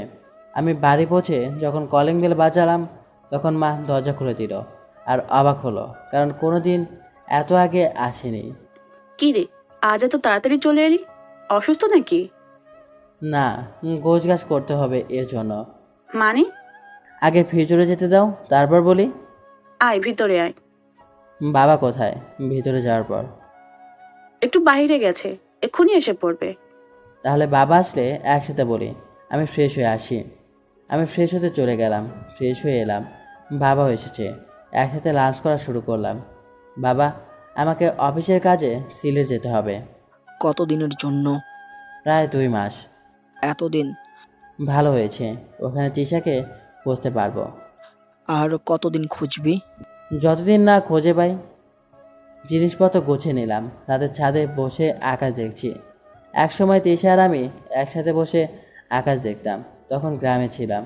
গ্রামে রাতের আকাশ দেখতে অনেক সুন্দর লাগে। তৃষা চলে যাওয়ার পর আমরা শহরে আসি। গ্রামে বেশি যাওয়া হয় না, কারণ ওখানে তৃষার স্মৃতিতে ভরপুর। জানি না কোথায় আছে, কিন্তু একদিন ঠিকই খুঁজে বের করব। রাতে ঘুম আসে না, কী করব? তৃষা আমার সব কিছু নিয়ে চলে গেল, আর আমাকে রোবট বানিয়ে দিয়েছে। সকালে বাসা থেকে বেরিয়ে পড়লাম এয়ারপোর্টের উদ্দেশ্যে। সেখান থেকে প্লেনে করে সিলেট যাব। এতে সময় কম লাগবে। প্লেনে ওঠার কিছু সময় পর সিলেট পৌঁছে গেলাম। এয়ারপোর্টের বাইরে দাঁড়িয়ে আছি। কোম্পানির গাড়ি আসার কথা, কিন্তু এখন আসেনি। কিছু সময় পরে একটা গাড়ি এসে থামলো। গাড়ি থেকে একটা মেয়ে বেরিয়ে আসলো। সরি স্যার, দেরি হওয়ার জন্য। আপনি কে? এখানে? আমি মিতু, আর রবিন স্যার আসতে পারেনি তাই আমাকে পাঠিয়েছেন। ওহ চলেন। গাড়িতে ওঠার পর, স্যার আপনার নামটা জানেন কি? আমাকে নিতে এসেছো আর আমার নাম জানো না? মনে হচ্ছে মাথা ফাটিয়ে দিই। নাম বলতে সমস্যা কোথায়? আমাকে বকছেন? না, মোহিনীর কথা বুঝলো কিভাবে? অফিসে চলেন। স্যার এই না মাত্র এলেন, এখনই অফিসে যাবেন? তো সোজা অফিসে যাব। ওকে স্যার, আই অফিসে নিয়ে যাও। অফিসে চলে এলাম। আমি অফিসে ঢুকতেই সবাই দাঁড়িয়ে গেল, হয়তো আশাই করেনি। আমাকে দেখে রবিন এগিয়ে এলো। স্যার আজই চলে এলেন? আজ রেস্ট নিতেন। আমি এখানে বসে থাকার জন্য আসিনি। আমার কেবিন কোথায়? সরি স্যার, আসুন। কেবিনে যাওয়ার পর, স্যার এটা আপনার কেবিন, আর মিস মিতু আপনার পিএ। যতদিন এই প্রজেক্ট কাজ করবেন আপনাকে সাহায্য করবে। ওকে যান, প্রজেক্টের ফাইলগুলো নিয়ে আসুন। Okay sir. কিছু সময় পর মৃত ফাইল নিয়ে এলো। ফাইল প্রয়োজন হলে ডাকবেন। আপনারা কাজে যান এখন। মিতু বাইরের ডেস্কে গেল। সেখানে তার সাথে ওর বান্ধবী নেহা কাজ করে। কি রে, নতুন স্যার কেমন? একদমই রোবট, আর সব সময় রাগী ভাব নিয়ে থাকে। আমার ওনাকে দেখলেই ভয় লাগে। আমি আগেই জানতাম, রবিন স্যার বলেছিল নতুন যে আসছে উনি অনেক রাগী। আগে বলিসনি কেন? তোকে তো বলতে চেয়েছিলাম, তুই শুনিসনি। এর সাথে কাজ করব কিভাবে? একটু রাগ দেখানো ছাড়া আর কিছুই করতে পারে না। কি আর হবে, বেশি করলে যা হয়। আমি তো ভেবেছিলাম। যা ভেবেছিলিস তার উল্টো। রবিন স্যারকে বলে আমার জায়গাটা অন্য কাউকে দিতে বল না। কেউ যাবে না, অফিসে ঢুকে যা দিল তাতে কেউই রাজি হবে না। হলে আমি শেষ। অফিসে কিছু কাজ দেখলাম, তারপর মৃতুকে ডেকে পাঠালাম, আর আমার জন্য কোথায় থাকার ব্যবস্থা হয়েছে সেখানে নিয়ে যেতে বললাম। মৃতু আমাকে সেখানে নিয়ে গেল। স্যার আপনি এখানেই থাকবেন, আর আপনার জন্য ইনি রান্না করবেন। আর কোনো প্রয়োজন হলে আমাকে কল করবেন, আমি পাশের কিছুটা দূরেই থাকি। আপনার নাম্বারটা তো দিয়ে যান। ও সরি, এই যে। মৃতু চলে গেল। আমি ফ্রেশ হয়ে নিলাম, শপিং করতে গেলাম, আর সাথে তৃষাকে খুঁজছি। কিছু প্রয়োজনীয় জিনিসপত্র কিনলাম। তারপর শাড়ি কেনার জন্য গেলাম। মিতু যখন আমার সাথে এসেছে তাহলে ওকে একটা গিফট দেওয়া দরকার। মিস মিতু, একটা শাড়ি পছন্দ করে দিন তো। কেন স্যার? কাউকে গিফট করব, কোনটা দিলে ভালো হবে? এটা দিলে ভালো হবে। ওকে চলুন। শাড়িটা কিনলাম। শপিং করা শেষে যখন বেরিয়ে যাচ্ছি তখন রিপা মানে মিতুর ভাবির সাথে দেখা। মিতু, শপিং শেষ? হ্যাঁ ভাবি। ইনি তোমার বস? হ্যাঁ স্যার, আমার ভাবি। আর বাকিদের তো চেনেনি। হ্যালো। আপনার সাথে দেখা হয়ে ভালো লাগলো। আমারও। কাল জিসানের জন্মদিন, প্লিজ আসবেন। আমি? তুমি আসবে না আঙ্কেল? তুমি না এলে কিন্তু আমি কেক কাটবো না। ওকে, আসবো। পাকা বড়ি, তোমার সাথে আর কেউ আসেনি? আম্মু এসেছে। তা কোথায়? একটু ওইদিকে গেছে, একটু দেরি করুন, এসে যাবে। হঠাৎ করে ফোনটা বেজে উঠল। দেখি বাবা ফোন দিয়েছে। অন্য একদিন পরিচয় হব, আজ আসি। আর মিতু, তাহলে আপনার পরিবারের সাথেই থাকুন। আর এটা আপনার জন্য। এটা তো কাউকে গিফট দিতে কিনেছিলেন। আপনার জন্যই কিনেছিলাম। আসি। আমি শাড়িটা দিয়ে চলে এলাম, তখন তিশা ওদের কাছে এলো। কি গিফট দিল রে ইসলাম? আমি তো ভেবেছিলাম স্যারের হয়তো তার গার্লফ্রেন্ডের জন্য কিনেছে, কিন্তু স্যারের মনে হয় গার্লফ্রেন্ড নেই। ইয়াহু! কি হয়েছে? মিতুর বস ওকে শাড়ি গিফট করেছে। এত দূরে কি গেছে? মা, ওই আঙ্কেলটাকে আমি এর আগে কোথায় দেখেছি? আজ সকালেই তো দেখেছিস। না, তার আগে। কোথায় দেখেছো মামনি? মনে পড়ছে না। আর একটু আগে এলে দেখা হতো। পরের দিন দেখা করবো নি। চলো শপিং শেষ করি। ওকে চল। গাড়িতে উঠে ফোনটা ধরলাম। হ্যালো বাবা।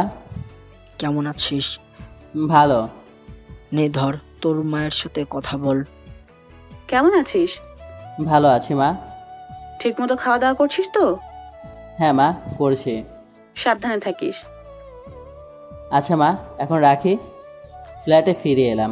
সারাদিন প্রজেক্টের ফাইলগুলো দেখলাম। আর অন্যদিকে তিশারা শপিং করে বাসায় ফিরে গেল। বাসায় ফিরে যখন তিশা লিজাকে খাইয়ে দিচ্ছে, জানি মা, আমি না ওই আঙ্কেলটাকে আগে দেখেছি। কোথায় মামনি? তাই তো মনে পড়ছে না। এবার কিন্তু মার খাবে। সত্যি মা, আমি দেখেছি। দুষ্টু মেয়ে, সবসময় দুষ্টুমি নয়। লিজা অনেকবার বলল, কিন্তু তিশা শুনল না। কারণ লিজা সবসময় দুষ্টুমি করে, তাই এটাকে দুষ্টুমি হিসেবে নিচ্ছে। রাত অনেক হয়েছে। প্রতিদিনকার মতো আকাশ দেখছি আর তিশার কথা মনে করছি। সারাদিন ব্যস্ত থাকি যাতে তিশার কথা মনে না পড়ে, কিন্তু দিনের শেষে ঠিকই তিশার কথা মনে পড়ে। হাজার চাইলেও বলতে পারি না, কারণ ওকে যে ভীষণ ভালোবাসি। আর ওইদিকে তিশা লিজাকে ঘুম পাড়িয়ে বেলকনিতে বসে আছে আর সানির ছবিটা দেখছে আর মনে মনে ভাবছে, সানি কেমন আছো? হয়তো ভালো আছো। তোমাকে যে ভীষণ মিস করি। তোমার সাথে কাটানো দিনগুলো বারবার মনে পড়ে। আমি তোমার আর আমার ভালোবাসার ফসলকে খুব সামলে রেখেছি। জানো, ওনা ভীষণ দুষ্টু, ঠিক তোমার মতো, আর আমার মতো রাগী। কেন করেছিলে ওই কাজ? কেন আমাদের মাঝে মিশু এসেছিল? না আসলে যে আমরা একসাথে থাকতাম। মা, এটা কার ছবি?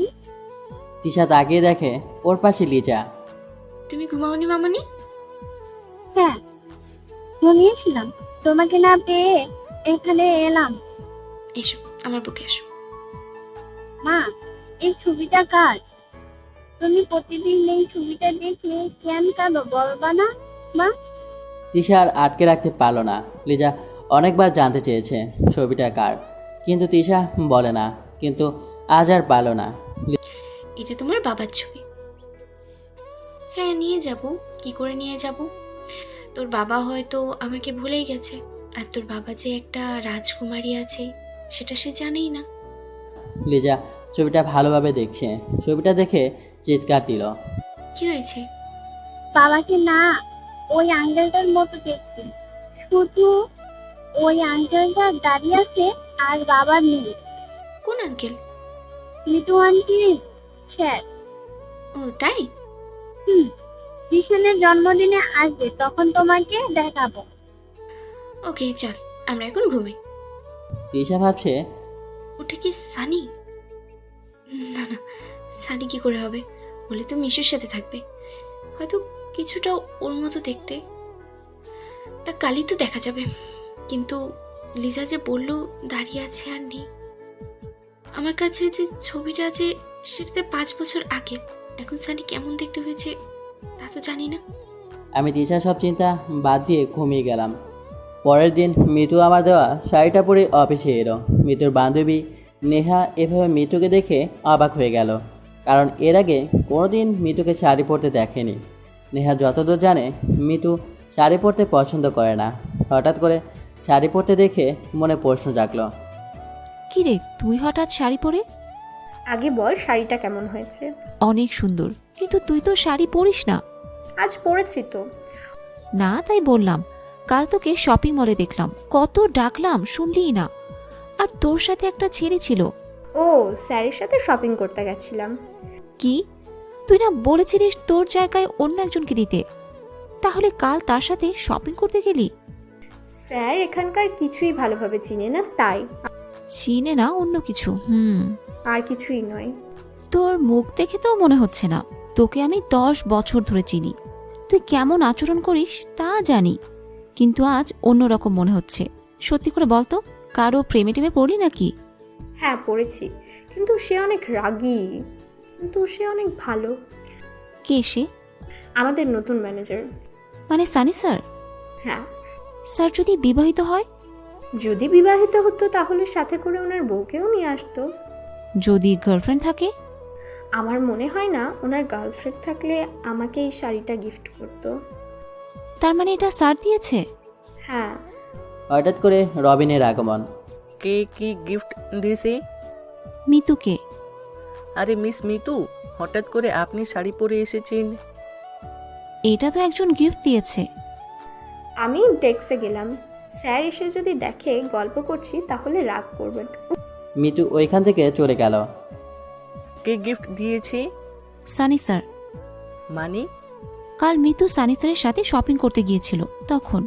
কথাটা শুনে রবিনের উপর দিয়ে ঝড় বয়ে যাচ্ছে, কারণ রবিন মিতুকে পছন্দ করে, কিন্তু আজও বলতে পারেনি। রবিন ভাবছে মিতুকে তার মনের কথা না বলার জন্য ওকে হারিয়ে ফেলবে না তো। তখন আমি অফিসে ঢুকলাম, দেখি নেহা আর রবিন দাঁড়িয়ে কথা বলছে। কি হচ্ছে এখানে? না স্যার, কিছু না। তাহলে যে যার কাজে যান। আর মিস মিতু, ফাইলগুলো নিয়ে কেবিনে আসুন। Okay sir. মিতু ফাইলগুলো নিয়ে কেবিনে আসলো। কেবিনে আসার পর দেখলাম মিতু আমার দেওয়া শাড়িটা পরেছে। মিস মিতু, শাড়িটা আপনাকে বেশ সুন্দর লাগছে। ধন্যবাদ। বাঙালি মেয়েদের শাড়িতেই বেশি সুন্দর লাগে। আপনার শাড়ি পছন্দ? তাহলে তো রোজই শাড়ি পরে আসবো। কিছু বলবেন? না, কিছু না। আমার মিতু প্রজেক্টের কাজগুলো নিয়ে কাজ করছি, আর বাইরে রবিন কেবিনের সামনে হাঁটাহাঁটি করছে, কারণ প্রায় 2 ঘন্টা হয়ে গেছে মিতু বের হচ্ছে না। রবিন ভেতরে ঢোকার সাহস পাচ্ছে না। তখন মাথায় একটা বুদ্ধি এলো। রবিন কেবিনে এলো। কিছু বলবেন? আমি রবিনকে বললাম, স্যার প্রজেক্টের সাইট দেখতে যাবে না? ঠিক বলেছেন, আপনি অফিসটা দেখেন, আর মিস মিতু আমার সাথে চলুন। রবিনের চালে রবিনই ফেঁসে গেল। কোনো লাভ হলো না। ও ভাবছে যত তাড়াতাড়ি সম্ভব মিতুকে বলে দিতে হবে। আমি মিতুকে নিয়ে সাইড দেখতে গেলাম। গাড়িতে বসে আছি, সব গাড়ি থেমেছে, কারণ রেড লাইট চলছে। হঠাৎ তিশার মতো কাউকে দেখলাম, আর সাথে একটা বাচ্চা মেয়ে। আমি গাড়ি থেকে নামলাম। আপনি এখানে বসুন, আমি আসছি। কোথায় যাচ্ছেন স্যার? আরে বসুন, আমি আসছি। তিশা যেদিকে গেছে আমি সেদিকে গেলাম। কিছু দূর যেতে আমি তিশাকে দেখতে পেলাম। ওকে ডাক দেওয়ার আগেই ভিড়ের মধ্যে কোথায় যেন হারিয়ে গেল। আমি শিওর হলাম তিশা এই শহরে আছে, আশেপাশে কোথাও আছে। আর সাথে একটা বাচ্চা মেয়ে দেখলাম, তার মানে ওটা আমাদের মেয়ে। ভিড়ের মধ্যে খুঁজলাম, কিন্তু পেলাম না। গাড়ির কাছে ফিরে এলাম। এত তাড়াহুড়ো করে কোথায় গিয়েছিলেন? কাজ ছিল, চলুন সাইডে। ওকে। মিতুর সাথে গিয়ে কাজগুলো শেষ করে অফিসে ফিরে গেলাম। কিছুতেই মন বসাতে পারছি না। তৃষাকে যে জায়গায় দেখলাম সেখানে কি ও থাকে? ওখানে গেলে কি ওকে পাওয়া যাবে? তৃষা যেহেতু এখানে আসে সেহেতু নিশ্চয়ই কোনো চাকরি করে। কিসের চাকরি করে এটা জানতে পারলে ভালো হতো। এখন ভাবছি তৃষাকে দেখতে পেয়েছি, এটা বাড়িতে জানাবো নাকি একেবারে পেলেই জানাবো। স্যার বাসায় যাবেন না? ভাবনা থেকে বেরিয়ে এলাম, দেখি মৃদু। হ্যাঁ যাব। আপনার মনে আছে তো আজ যে আপনাকে আমাদের বাসায় ইনভাইট করেছিলাম? ভাইয়া ভাবি অনেক করে বলেছে আপনাকে নিয়ে যেতে। ওকে, আপনি যান, আমি বাসায় ফিরে ফ্রেশ হয়ে তারপর আসব। ওকে ওকে। আমি অফিস থেকে আগে শপিং করতে গেলাম, কারণ জিসানকে কিছু দিতে হবে। সাথে লিজার জন্য কিনলাম। লিজাকে কেমন যেন আপন মনে হয় ওর প্রতি এক অদৃশ্য মায়া আছে। আমার মেয়েটাও হয়তো ওই রকম হয়েছে, কিন্তু আজ তো ওর মুখ দেখতে পেলাম না। কিন্তু খুব তাড়াতাড়ি ওদের খুঁজে বের করব। বাসায় ফিরে ফ্রেশ হয়ে নিলাম। রেডি হয়ে যখন বের হব, দরজার সামনে দেখি মৃদু দাঁড়িয়ে আছে। আরে আপনি এখানে? আপনাদের বাসায় যাচ্ছিলাম। আপনাকে নিতে এলাম। ভালো করেছেন। আসলে ওইখানে একা যেতে কেমন যেন লাগছিল। চলুন তাহলে। মৃদুর সাথে ওর বাসায় গেলাম। সেখানে গিয়ে দেখি সুন্দর করে সাজানো হয়েছে, বেশি লোকজন নেই। মিতু ওর ভাইয়া ভাবির সাথে পরিচয় করে দিল। জিসানকে ওর গিফটটা দিলাম। এখন খুঁজছি ওই পাকা বুড়িকে। তখন দেখি রাজকুমারীর মতো সেজে গুটি গুটি পায়ে লিজা আসছে। হ্যালো পাকা বুড়ি। আমি বুড়ি নই, আমি লিজা। এটা তোমার? এটা আমি কেন নিব? নিলে কি হবে?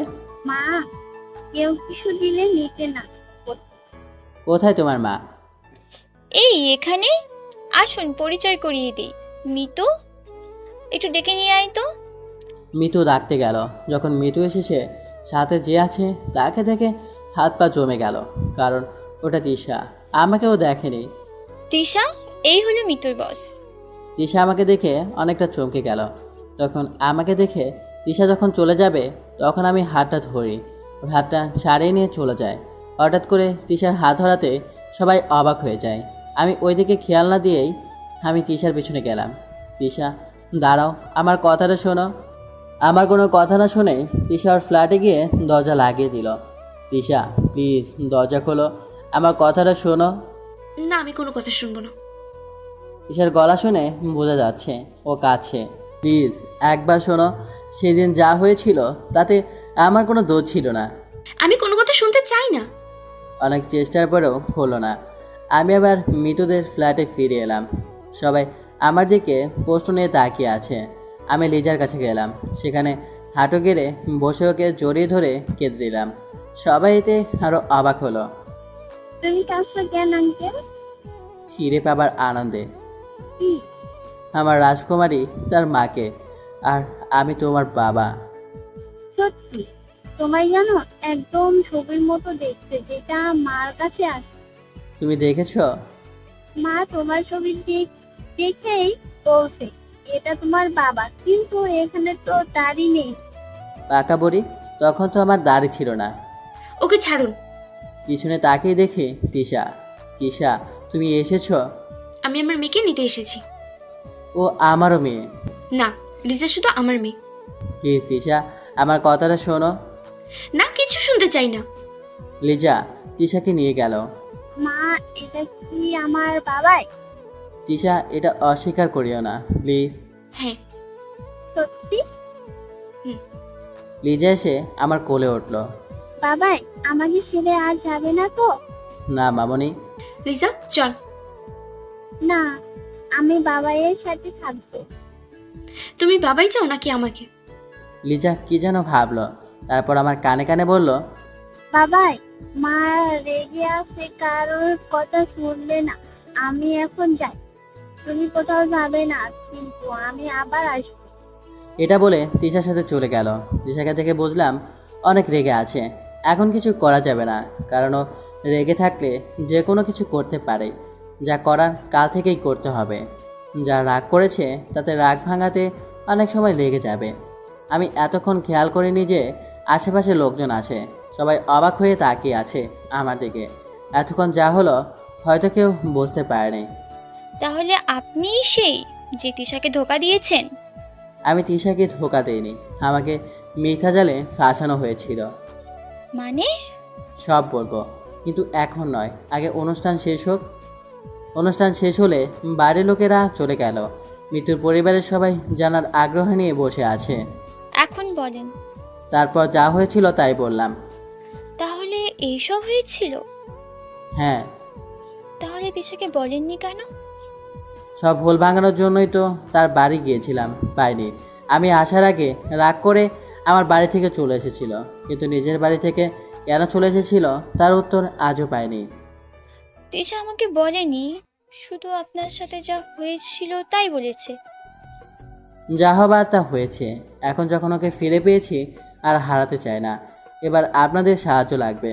কি সাহায্য? তিশার রাগ ভাঙানোর জন্য। ওকে, আমি করব, কিন্তু ও যেন জানতে না পারে আমি আপনাকে সাহায্য করেছি। ওকে, আজ আমি আসি, কাল আসবো, আর কাল থেকে শুরু হবে।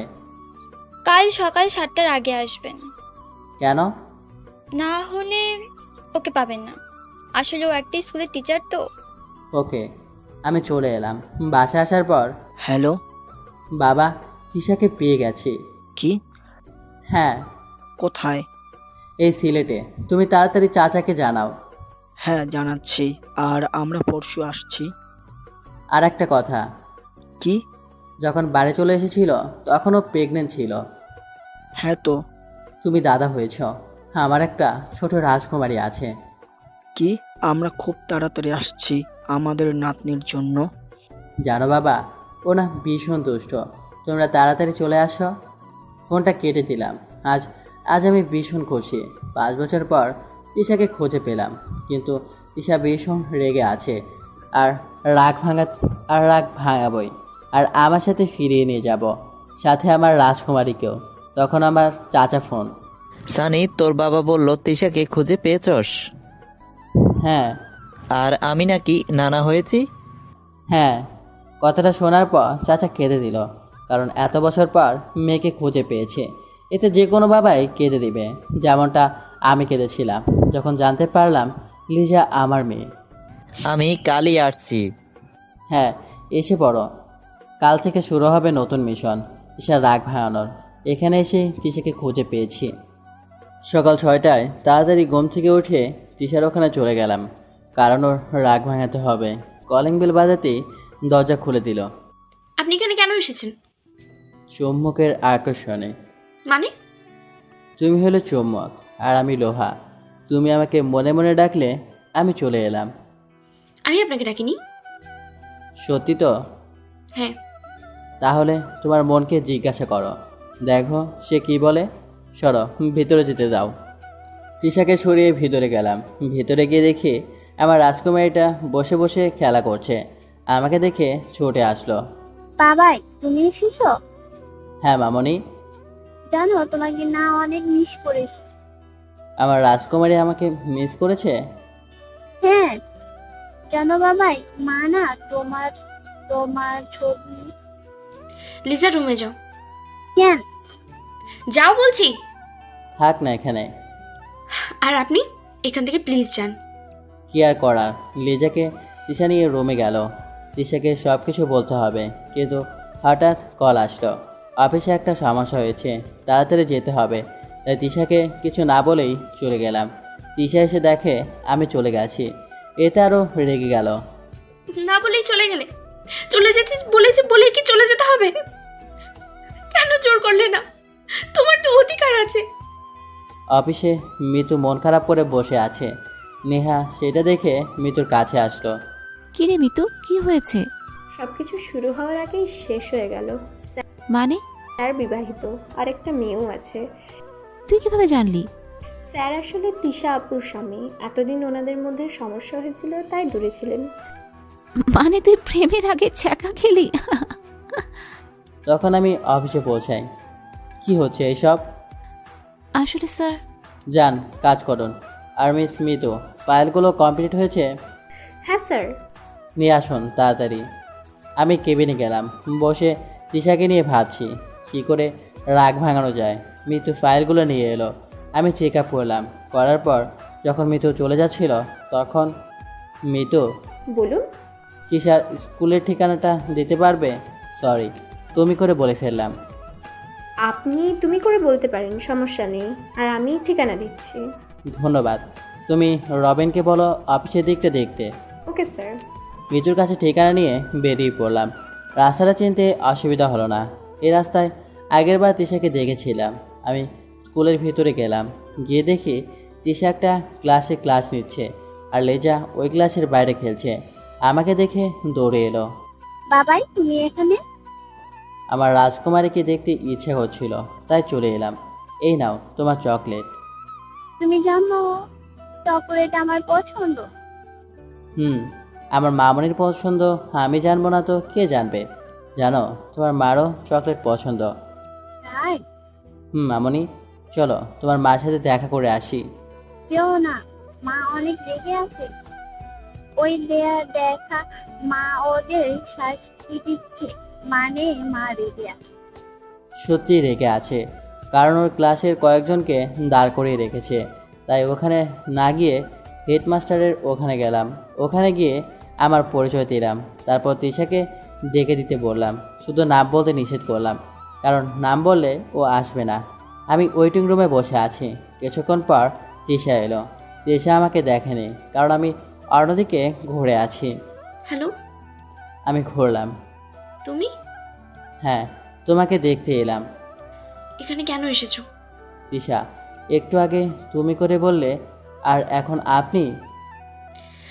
আমার ইচ্ছে হয়েছে তাই বলছি। ওসব কথা বাদ দাও, আর আমার কথাটা শোনো। কি শুনবো? সেদিন যা হয়েছিল সব মিথ্যে ছিল। কি মিথ্যা সেদিন যা হয়েছিল? হ্যাঁ, সব মিথ্যে ছিল। তাই এখানে কি করতে এসেছো? তোমাকে ফিরে নিয়ে যেতে। আমি ফিরে যাব না। তিশা, সেদিন যা হয়েছিল তুমি জানো না। সব কিছু হয়েছিল আমাদের আলাদা করার জন্য। আমি আর কিছুই শুনতে চাই না। প্লিজ একবার শোনো। না, আমি কিচ্ছু শুনবো না। আর যদি বেশি করেন তাহলে কিন্তু আমি এখান থেকে চলে যাব। ওকে, ওটা বাদ দাও। তুমি তো বলেছিলে যদি কখনো তোমার প্রয়োজন হয় তোমাকে ডাকতে। আজ তোমাকে আমার দরকার। আপনি যাবেন নাকি আমি সিকিউরিটি রাখবো? কাউকে ডাকতে হবে না, আমি যাচ্ছি। আর এখন আমার কথা শোনেছো না? একদিন এটার জন্য আফসোস করবে। যা হয়েছিল সব মিথ্যে ছিল। আসি। আমি চলে এলাম। তিশাকে কিছুই বোঝাতে পারছি না, অনেক অভিমান করে আছে। কি করে ওর অভিমান ভাঙাবো তাই ভাবছি। আজ তো চাচুর আসার কথা। আজ কিছু ভালো লাগছে না, অফিসে যাব না। তাই গাড়ি নিয়ে বাসার জন্য বেরিয়ে পড়লাম। গাড়ি নিয়ে বাসায় ফিরছিলাম, তখন ফোন এলো। দেখি চাচু ফোন করেছে। হ্যালো চাচু, তোমার সাথে আর কে এসেছে? তো চাচিও এসেছে। ও, তোমরা ওয়েট করো, আমি আসছি। চাচা চাচিকে আনার জন্য স্টেশনে গেলাম। চাচি এখন তার ভুল বুঝতে পেরেছে, এজন্য রোজ কাঁদে। কিন্তু সেটা 5 বছর আগে বুঝতে পারলে এতগুলো সময় হারিয়ে যেত না। আমি গিয়ে পৌঁছালাম। চাচু, কেমন আছো? ভালো, তুই কেমন আছিস? এতদিন ভালো ছিলাম না, কিন্তু এখন ভালো আছি, কারণ তিশাকে পেয়ে গেছি। চাচা চাচির দিকে রাগীভাবে তাকালো। চাচা আজও চাচিকে ক্ষমা করে নেই। চাচু, চলো গাড়িতে সব বলি। গাড়ি চলতে থাকলো। তিশার সাথে সব ঠিক হয়ে গেছে? না চাচু, ও এখন অভিমান করে আছে। তুই সব কিছু বলেছিস? না, বলতে পারিনি। তুমি তো ওকে জানো, যখন রাগ করে তখন কারো কথাই শোনে না। তা ঠিক। আর আমার নাতনি কই? ওর সাথে বিকালে দেখা করব। এখন নয় কোনো। তোমার মেয়ে আমাকে বেশিক্ষণ দেখা করতে দেয় না। তোমাদের দেবে কিনা জানি না। একদম ঠিক বলেছিস। চাচা চাচিকে নিয়ে বাসায় এলাম। বাসায় ফিরে চাচা চাচিকে ফ্রেশ হতে বলে আমি খাবারের ব্যবস্থা করলাম। সবাই একসাথে খাবার খেলাম। এখন চাচা চাচিকে লিজার সাথে দেখা করাতে হবে, কিন্তু কীভাবে করাবো তাই ভেবে পাচ্ছি না। পরে মিতুর কথা মনে হলো, একমাত্র ওই পারে লিজাকে নিয়ে আসতে। তাই ওকে ফোন দিলাম। Hello sir. তুমি এখন কোথায়? অফিসে। আজ তোমার ছুটি, শুধু একটা কাজ করতে হবে। কিন্তু অনেক কাজ আছে যে। সেটা অন্যজনকে করতে বলো, আর বলো আমি করতে বলেছি। আচ্ছা স্যার, কাজটা কি? তুমি বাসায় ফিরে লিজাকে নিয়ে আমার বাসায় এসো। কেন স্যার? লিজার নানা নানি ওকে দেখবে। ও কি করে নিয়ে আসবো? তিশা আপু কি নিয়ে আসতে দেবে? তুমি বলবে জিসান আর লিজাকে নিয়ে ঘুরতে বের হবে, তাই বলে এখানে নিয়ে আসবো। Okay sir. চাচা চাচির সাথে লিজার দেখা করাতে পারলে ভালো হবে, আরও ভালো হবে যখন তিশার সাথে দেখা করাতে পারবো। বিকালে দিকে লিজাকে নিয়ে আসবো। বিকালে বসে চাচুর সাথে গল্প করছিলাম, তখন কলিং বেল বেজে উঠল। দরজা খুলে দেখি লিজাকে নিয়ে এসেছে। লিজা এসে কোলে ওঠে। বাবাই, তুমি কেমন আছো? এতক্ষণ ভালো ছিলাম না, কিন্তু এখন আমার মামনি এসেছে, এখন ভালো আছি। আচ্ছা, এরা কে? এরা তোমার নানা নানি। লিজা ওর নানা নানির কাছে গেল। লিজাকে পেয়ে ওনারা ভীষণ খুশি। আমি মৃত্যুর সাথেও পরিচয় করিয়ে দিলাম। ওরা গল্প করতে ব্যস্ত। আর চাচাকে বেশি খুশি দেখতে পাচ্ছি। লিজাকে পেয়ে অনেক খুশি। কিছু সময় থাকার পর মৃত্যু লিজাকে নিয়ে চলে গেল। লিজা যেতে যাচ্ছিল না, কিন্তু যতদিন তিশার অভিমান ভাঙাতে না পারি লিজাকে বলে দিয়েছি ওর মাকে না বলতে, যে ও আমার কাছে এসেছিল। রাতে সবাই একসাথে খেলাম। কাল মা বাবা আসবে, তাদের নিয়ে যেতে হবে, তাদের নিতে যেতে হবে। তিশা লিজাকে ঘুম পাড়াচ্ছে। আচ্ছা মা, তুমি বাবাইয়ের উপর কেন রাগ করে আছো? তোমার বাবাই আমাকে কষ্ট দিয়েছিল আর সরি বলেনি, তাই। যদি বাবাই সরি বলে তাহলে মাফ করে দিবে, তাহলে আমরা একসাথে থাকতে পারবো। হ্যাঁ মা, আমার যেমন বাবাই আছে তোমারও বাবাই আছে না? হ্যাঁ আছে। তাহলে কোথায়? আমাকে নিয়ে যাবে? হ্যাঁ যাব। তোমার বাবা মা আমার কি হয়? তোমার নানা নানি। ভীষণের মতো? হ্যাঁ। আচ্ছা এখন ঘুমাও, কাল তো তাড়াতাড়ি উঠতে হবে। বলতে গিয়ে থেমে গেল, কারণ আমি রেজাকে মানা করেছি বলতে যে কালোর দাদু দাদিরা আসবে। কাল কি? ঘুমাও তো মা। আই দুষ্টু, সবসময় দুষ্টুমি। পরের দিন মা বাবা এসে পড়েছে, তাই বাবা মাকে আনার জন্য গেলাম। গিয়ে দেখি বাবা মা এসে পৌঁছে গেছে। কেমন আছিস? অনেক ভালো। তিশা কোথায়? মা, তুমি তো তোমার বৌমাকে জানোই, কারো কথা শোনে না। এখন কিছু ঠিক হয়নি। না বাবা, আমরা এসে গেছি, সব ঠিক করে দেব। তোমাদের কথা শুনবে, আমার কথা তো শুনতেই চায় না। চল এখনই। না বাবা, ও তো এখন স্কুলে আছে। স্কুল কোন? তিশা এখানেই চাকরি করে। আগে বাসা চলো, ফ্রেশ হয়ে নাও, তারপর যা করার করো। হ্যাঁ চল। বাবা মাকে নিয়ে বাসা চলে এলাম। সবাই একসাথে বসে গল্প করছে। আজই যাবে সবাই তিশার ওখানে, তিশাকে সব সত্যি কথা বলতে। আর আমি জানি তিশা বাবা মা কারো কথা অমান্য করবে না। তারপর সব কিছু ঠিকঠাক হয়ে যাবে আগের মতো। সন্ধ্যায় সবাইকে নিয়ে তিশার ওখানে যাচ্ছি। ওখানে পৌঁছানোর পর সবাইকে ভিতরে যেতে বললাম। আমি গেলাম না, বাবা বারবার যেতে বলল, কিন্তু সাহস হলো না। এখন শুধু অপেক্ষা, কি হয় জানা নেই কি হবে, কিন্তু যা হবে তা ভালোর জন্যই হবে। অনেকক্ষণ ধরে বসে আছি, ভেতরে কি চলছে কিছু জানতে পারছি না। কিছুক্ষণ পরে বাবার ফোন এলো, ফোনটা ধরলাম। হ্যালো বাবা। হ্যাঁ উপরে আয়। তিশাকে সব কিছু বলেছ? তুই আগে উপরে আয়, তারপর বোঝাচ্ছি। কোনো সমস্যা হয়েছে? আসলে বুঝতে পারবি। বুকে অসীম সাহস নিয়ে যাচ্ছি, তবুও ভয় হচ্ছে। অবশেষে সব বাধা দূর করে পৌঁছালাম। ভিতরে গিয়ে দেখি সবাই বসে আছে। তিশা কিছুটা কাঁদছে, হয়তো সবাইকে ফিরে পাওয়ার জন্য, না অন্য কারণ আমার জানা নেই। আমি যেতেই নেই, তোর অপরাধী তোর সামনে, তুই বিচার কর। তিশা আমার দিকে এগিয়ে আসে। আমারও ভয় করছে, মনে মনে বলছি, মা কার কাছে তোমার এই ছোট ছেলেকে ছেড়ে দিলে? আমার 12টা বাজিয়ে দেবে। এখন তিশার চোখ দেখে মনে হলো অনেক রেগে আছে। চোখ দিয়ে অগ্নিগিরির লাভা বের হচ্ছে, যা আমাকে পুড়িয়ে দেবে। তিশা এসে আমার হাতটা ধরলো, টানতে টানতে বেডরুমে নিয়ে গেল। আসার সময় দেখলাম আমার রাজকুমারীটা নানা নানি দাদা দাদিকে পেয়ে ভীষণ খুশি, কিন্তু আমার কি হবে তাই ভাবছি। তিশা বেডরুমে নিয়ে এসে দরজা বন্ধ করে দিল। দরজা বন্ধ করে আমার কাছে এসেই থাপ্পড় দিল। মারলে কেন? আগে বলিসনি কেন? কি বলিনি? যা ছিল সব মিথ্যে ছিল। তোমাকে বলার চেষ্টা করেছি, তুমি শোনোনি। আজ থেকে শুনবো। 5 বছর আগে শুনলে এত কষ্ট পেতে হতো না। সেদিন যা পরিস্থিতি ছিল। তোমার ভালোবাসায় বিশ্বাস ছিল না? ছিল তো। তাহলে অবিশ্বাস করেছিলে কেন? সেদিন যা হয়েছিল এতে মাথা ঠিক ছিল না। তুমি তো বলতেই পারতে। বলার সুযোগ দিয়েছিলে? তার আগে কোথায় চলে গেলে খুঁজেই পেলাম না। এতক্ষণ জোরে ছিল, কিন্তু আমাকে ছেড়ে দিয়ে বিছানায় গিয়ে বসলো। আমি গিয়ে ওর পাশে বসলাম, ওর হাতটা ধরলাম। সেই দিন না হয় আমার ওপর রাগ করে আমার বাড়ি ছেড়ে চলে এসেছিলে, কিন্তু তোমার বাড়ি থেকে কেন চলে এসেছিলে? তিশা হাতটা আরো শক্ত করে ধরে বলতে শুরু করলো, সেই দিন কেন ওর বাবার বাড়ি ছেড়ে চলে এসেছিল। সেদিন যখন আমি বাড়ি চলে আসি, তখন বাড়ির ভেতরে ঢোকার জন্য দরজার কাছে এলাম। তখন দেখি দরজা খোলা। আমি ভিতরে ঢুকে যাই।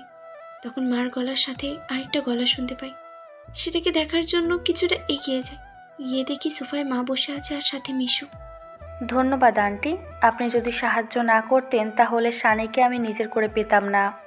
ধন্যবাদ তো তোমাকে দেওয়া দরকার। তুমি যদি সানিকে নিজের জালে না ফাঁসাতে তাহলে এসব হতো না, আর আমার মেয়ের জীবন থেকে ওকে সরাতে পারতাম না।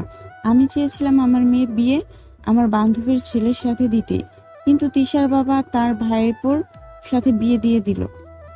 আজ আসি তাহলে। হ্যাঁ। যখন জানতে পারলাম মা মিশুকে সাহায্য করেছে, আর সহ্য করতে পারিনি, তাই আমি বাড়ি ছেড়ে চলে আসি। ফিরে এলো বর্তমানে। আমি বুঝতে পারিনি মিশুর দেখানো রিপোর্টটা মিথ্যে ছিল। মিশু বলেছিল ওর পেটে তোমার সন্তান। ও বলল, আর তুমি বিশ্বাস করে নিলে? আমি তোমাকে কথা দিয়েছিলাম, কেউ আমাকে তোমার কাছ থেকে কেড়ে নিতে পারবে না, সেটা ভুলে গেলে? আমি বুঝতে পারিনি, প্লিজ আমাকে ক্ষমা করে দাও। না, তোমাকে ক্ষমা করব না, তোমার জন্য অনেক কষ্ট পেয়েছি। আমি উঠে চলে যাচ্ছিলাম, তখন ও আমার হাতটা ধরলো আর আমাকে জড়িয়ে ধরলো। এই 5 বছর আমিও অনেক কষ্ট পেয়েছি, আর পেতে চাই না। আর কষ্ট পেলে আমি যে মরে যাব। এই পাগলি, তোমার কিছু হলে আমিও যে বাঁচবো না। আমিও জড়িয়ে ধরলাম। এখন বাইরে চলো, সবাই অপেক্ষা করছে। হ্যাঁ চলো। আমরা বাইরে এলাম, দেখি বাবা মা চাচা চাচি আমাদের জন্য বসে আছে। আমরা যেতেই, তাহলে মান অভিমান সব ঠিক হলো? দুজনে কেঁদে চোখ একদম লাল করে ফেলেছে। তোদের এই মান অভিমানের জন্য আমাদেরও কষ্ট পেতে হয়েছে। সরি বাবা। আজ থেকে আমরা আবার আগের মতো থাকবো, আর পরশু ফিরে যাব। বাবা যাওয়া সম্ভব নয়। কেন? সমস্যা কোথায়? আসলে আমি যে কাজের জন্য এসেছিলাম সেটা শেষ করতে আরও কয়েকদিন সময় লাগবে, আর তিশারও স্কুল আছে, এখান থেকে বদলি হতে সময় লাগবে। হ্যাঁ মা, কিন্তু আমি ভাবছি চাকরিটা ছেড়ে দেব। কেন? এতদিন তুমি ছিলে না, নিজের চলার জন্য চাকরি করতাম, কিন্তু এখন তুমি আছো। তুমি চাকরি করো, তাহলে আমি করব কেন? তাহলে তুমি কি করবে? সংসারের কাজ করব, তোমাকে ঘুম থেকে তুলে অফিসে পাঠাবো, আর সারাদিন মার সাথে আড্ডা দিব। ঠিক বলেছিস, অনেকদিন ধরে শাশুড়ি বৌমা মিলে আড্ডা দেই না, এখন থেকে রোজ দিব। যাক, স্কুলের ছোট ছোট বাচ্চাগুলো তোমার পানিশমেন্ট থেকে বেঁচে যাবে। কি বলতে চাও তুমি?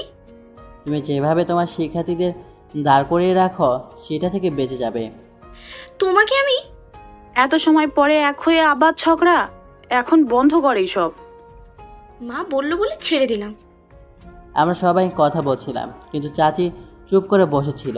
হয়তো চাচির সাথে তিশা এখনও কথা বলেনি, হয়তো এখনও রাগ করে আছে, কিন্তু আমি সব ঠিক করে দিব। মা মেয়েকে আবার মিলিয়ে দেব। তিশা এখনও ওর মার উপরে রেগে আছে, এই জন্য রাগ করে আছে। চাচির কোনো কথা বলছে না, সব কিছু করতে হবে। তিশাকে এটা বোঝাতে হবে চাচি ওনার ভুল বুঝতে পেরেছে, এর জন্য তিনি অনুতপ্ত। কি হলো, কোথায় হারিয়ে গেলে? তিশা কথায় ঘোর কাটল।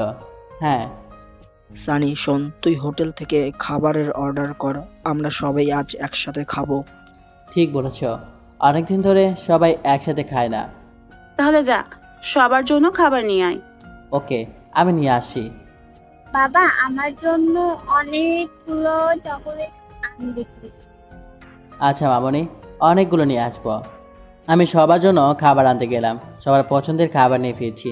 তখন মনে হলো লিজার চকলেট নেওয়া হয়নি, সাথে তিশার জন্য নিব, কারণ লিজার মতো তিশাও পছন্দ করে। মামে একরকম হয়েছে, তাই চকলেট নেওয়ার জন্য একটা দোকানে গেলাম। সেখানে গিয়ে দেখি রবিনও আছে। আমাকে দেখে, আরে স্যার, আপনি এত রাতে এখানে? বেশি রাত হয়নি, মাত্র 10টা বাজে। এখানে এসেছিলাম বাড়ির সবার জন্য খাবার নিতে। আমি দোকানদারকে চকলেট দিতে বললাম। সেটা দেখে রবিন জানতে চাইল। স্যার, চকলেট কার জন্য? হুম। আমার মেয়ের জন্য। আপনার মেয়ে আছে? হ্যাঁ। আগে তো বলেনি, তার মানে আপনি বিবাহিত? রবিন, কেমন প্রশ্ন করো? বিবাহিত বলেই তো মেয়ে আছে। যাক, ভালো হলো। মিতুকে এবার মনের কথা বলতে পারবো। স্যার, আপনার মেয়ের বয়স কত? প্রায় 4 বছর। তার মানে আপনি অনেক আগে বিয়ে করেছেন? যখন অনার্স 2য় বছর ছিলাম তখন। এত আগে? আজ আসে, বাকিটা না হয় পরেই বলবো। আমি চলে এলাম। রবিন যখন জানতে পেরেছে আমি বিবাহিত তখন খুশি হয়েছে। কারণটা আমি বুঝতে পেরেছি রবিন মিতুকে পছন্দ করে। কারণ মিতু যতক্ষণ আমার কেবিনে থাকে রবিন বাইরে বারবার ঘোরাঘুরি করে, যতক্ষণ না মিতু বের হয়। খাবার নিয়ে পৌঁছে গেলাম। গিয়ে কলিং বেল বাজাতেই তিশা দরজা খুলে দিল। এত দেরি করলে যে? চকলেট আনতে দেরি হয়ে গেছে। খাবারগুলো নিয়ে ভিতরে গেলাম। বাবাই, আমার চকলেট। এই নাও। এত চকলেট, কিন্তু এত চকলেট খেলে মা বকবে না?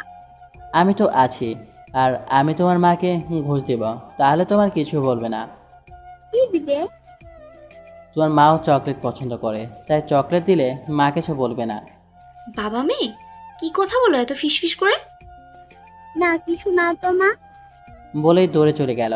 আমি তিশার হাতে ওর জন্য আনা চকলেটগুলো দিলাম। মনে রাখার জন্য ধন্যবাদ।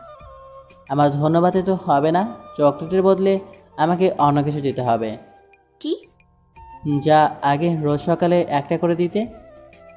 তুমি না, চলো সবাই বসে আছে। সবাই একসাথে খেলাম। খাওয়ার পর সবাই খুব ক্লান্ত, ঘুমিয়ে পড়া দরকার। কিন্তু তিশার ফ্ল্যাটে বেডরুম মাত্র 2টো, তাই বাবা মা আর চাচা চাচি আমার ফ্ল্যাটে চলে গেল। আজ অনেক সময় পর আমরা একসাথে হয়েছি। লিজা ঘুমিয়ে গেছে, ওকে বিছানায় শুয়ে আমরা বেলকনিতে বসে আছি বললে ভুল হবে। বেলকনিতে থাকা বসার জন্য যে জায়গাটা, সেটাতে আরামে ঘুমানো যাবে, তাই আমি কিছুটা শুয়ে আছি, আর তিশা আমার বুকের ওপর মাথা রেখে শুয়ে আছে। আমরা গল্প করছি। তুমি চাচিকে এখনো মাফ করতে পারোনি? যা হয়েছিল সব তো মার জন্যই হয়েছিল। যা হয়েছে সব আমাদের ভাগ্য ছিল। চাচি ওনার কাছে অনুতপ্ত। তুমি চলে আসার পর উনি অনেক কেঁদেছে। প্লিজ ওনাকে মাফ করে দাও। ওকে, ভাববো। ভাবলে হবে না। তুমি খেয়াল করেছো এখানে আসার পর চাচি একটা কথা বলেনি? তুমি কাল সকালে ওনার সাথে কথা বলবে। ওকে। আচ্ছা তিশা, যদি এটা জানতে না পারতে যে আমি নির্দোষ, তাহলে কি বাকি জীবনটা আমাকে ঘৃণা করতে? আমি তোমাকে কখনোই ঘৃণা করিনি, না আর করবো। তাহলে সেদিন চলে এলে যে? আমি চেয়েছি তুমি সবসময় ভালো থাকো। যখন বুঝতে পারলাম তুমি মিশুর সাথে ভালো থাকবে, তাই তো চলে এসেছিলাম। তুমি কি করে ভাবলে যে তোমাকে ছাড়া আমি ভালো থাকবো? সরি, আর হবে না। হতে দিলে তো। এখন যদি বাড়ি থেকে বের হতে চাও তাহলে বেঁধে রাখবো। তাই করো। জানো তো, রাগুলে মাথা ঠিক থাকে না, এর জন্য কত সময় নষ্ট করে গেল। জানো তোমাকে কত খুঁজেছি। যখন অফিস থেকে সিলেট আসার কথা হলো তখন মনে হলো এখানেই তোমাকে পাবো। কি করে? তোমার মনে আছে তুমি বলেছিলে সিলেটের চা বাগান দেখা তোমার খুব ইচ্ছা? হ্যাঁ। তখন মনে হলো এখানেই তোমাকে পেতে পারি, আর দেখা এখানেই পেয়ে গেলাম। অনেক রাত হয়ে গেছে, ঘুমাতে হবে। হ্যাঁ, ঠিক বলছো। অনেকদিন ধরে তোমার বুকে মাথা রেখে ঘুমাই না, আজ ঘুমাবো। ঘুমিয়ে গেলাম। সকালে আবার সবাই এলো। সবাই অনেক মজা করছে, কিন্তু চাচি এক জায়গায় বসে আছে। আমি তিশাকে চাচির কাছে নিয়ে গেলাম। তিশা চাচির মাঝে অভিমানের বালাটা শেষ করে দিলাম। একজন আরেকজনকে জড়িয়ে ধরে অনেক কাঁদল। মা মেয়ের মাঝে অভিমানের পালাটা শেষ হলো। অফিস থেকে ছুটি নিয়েছিলাম। পরিবারের সবাই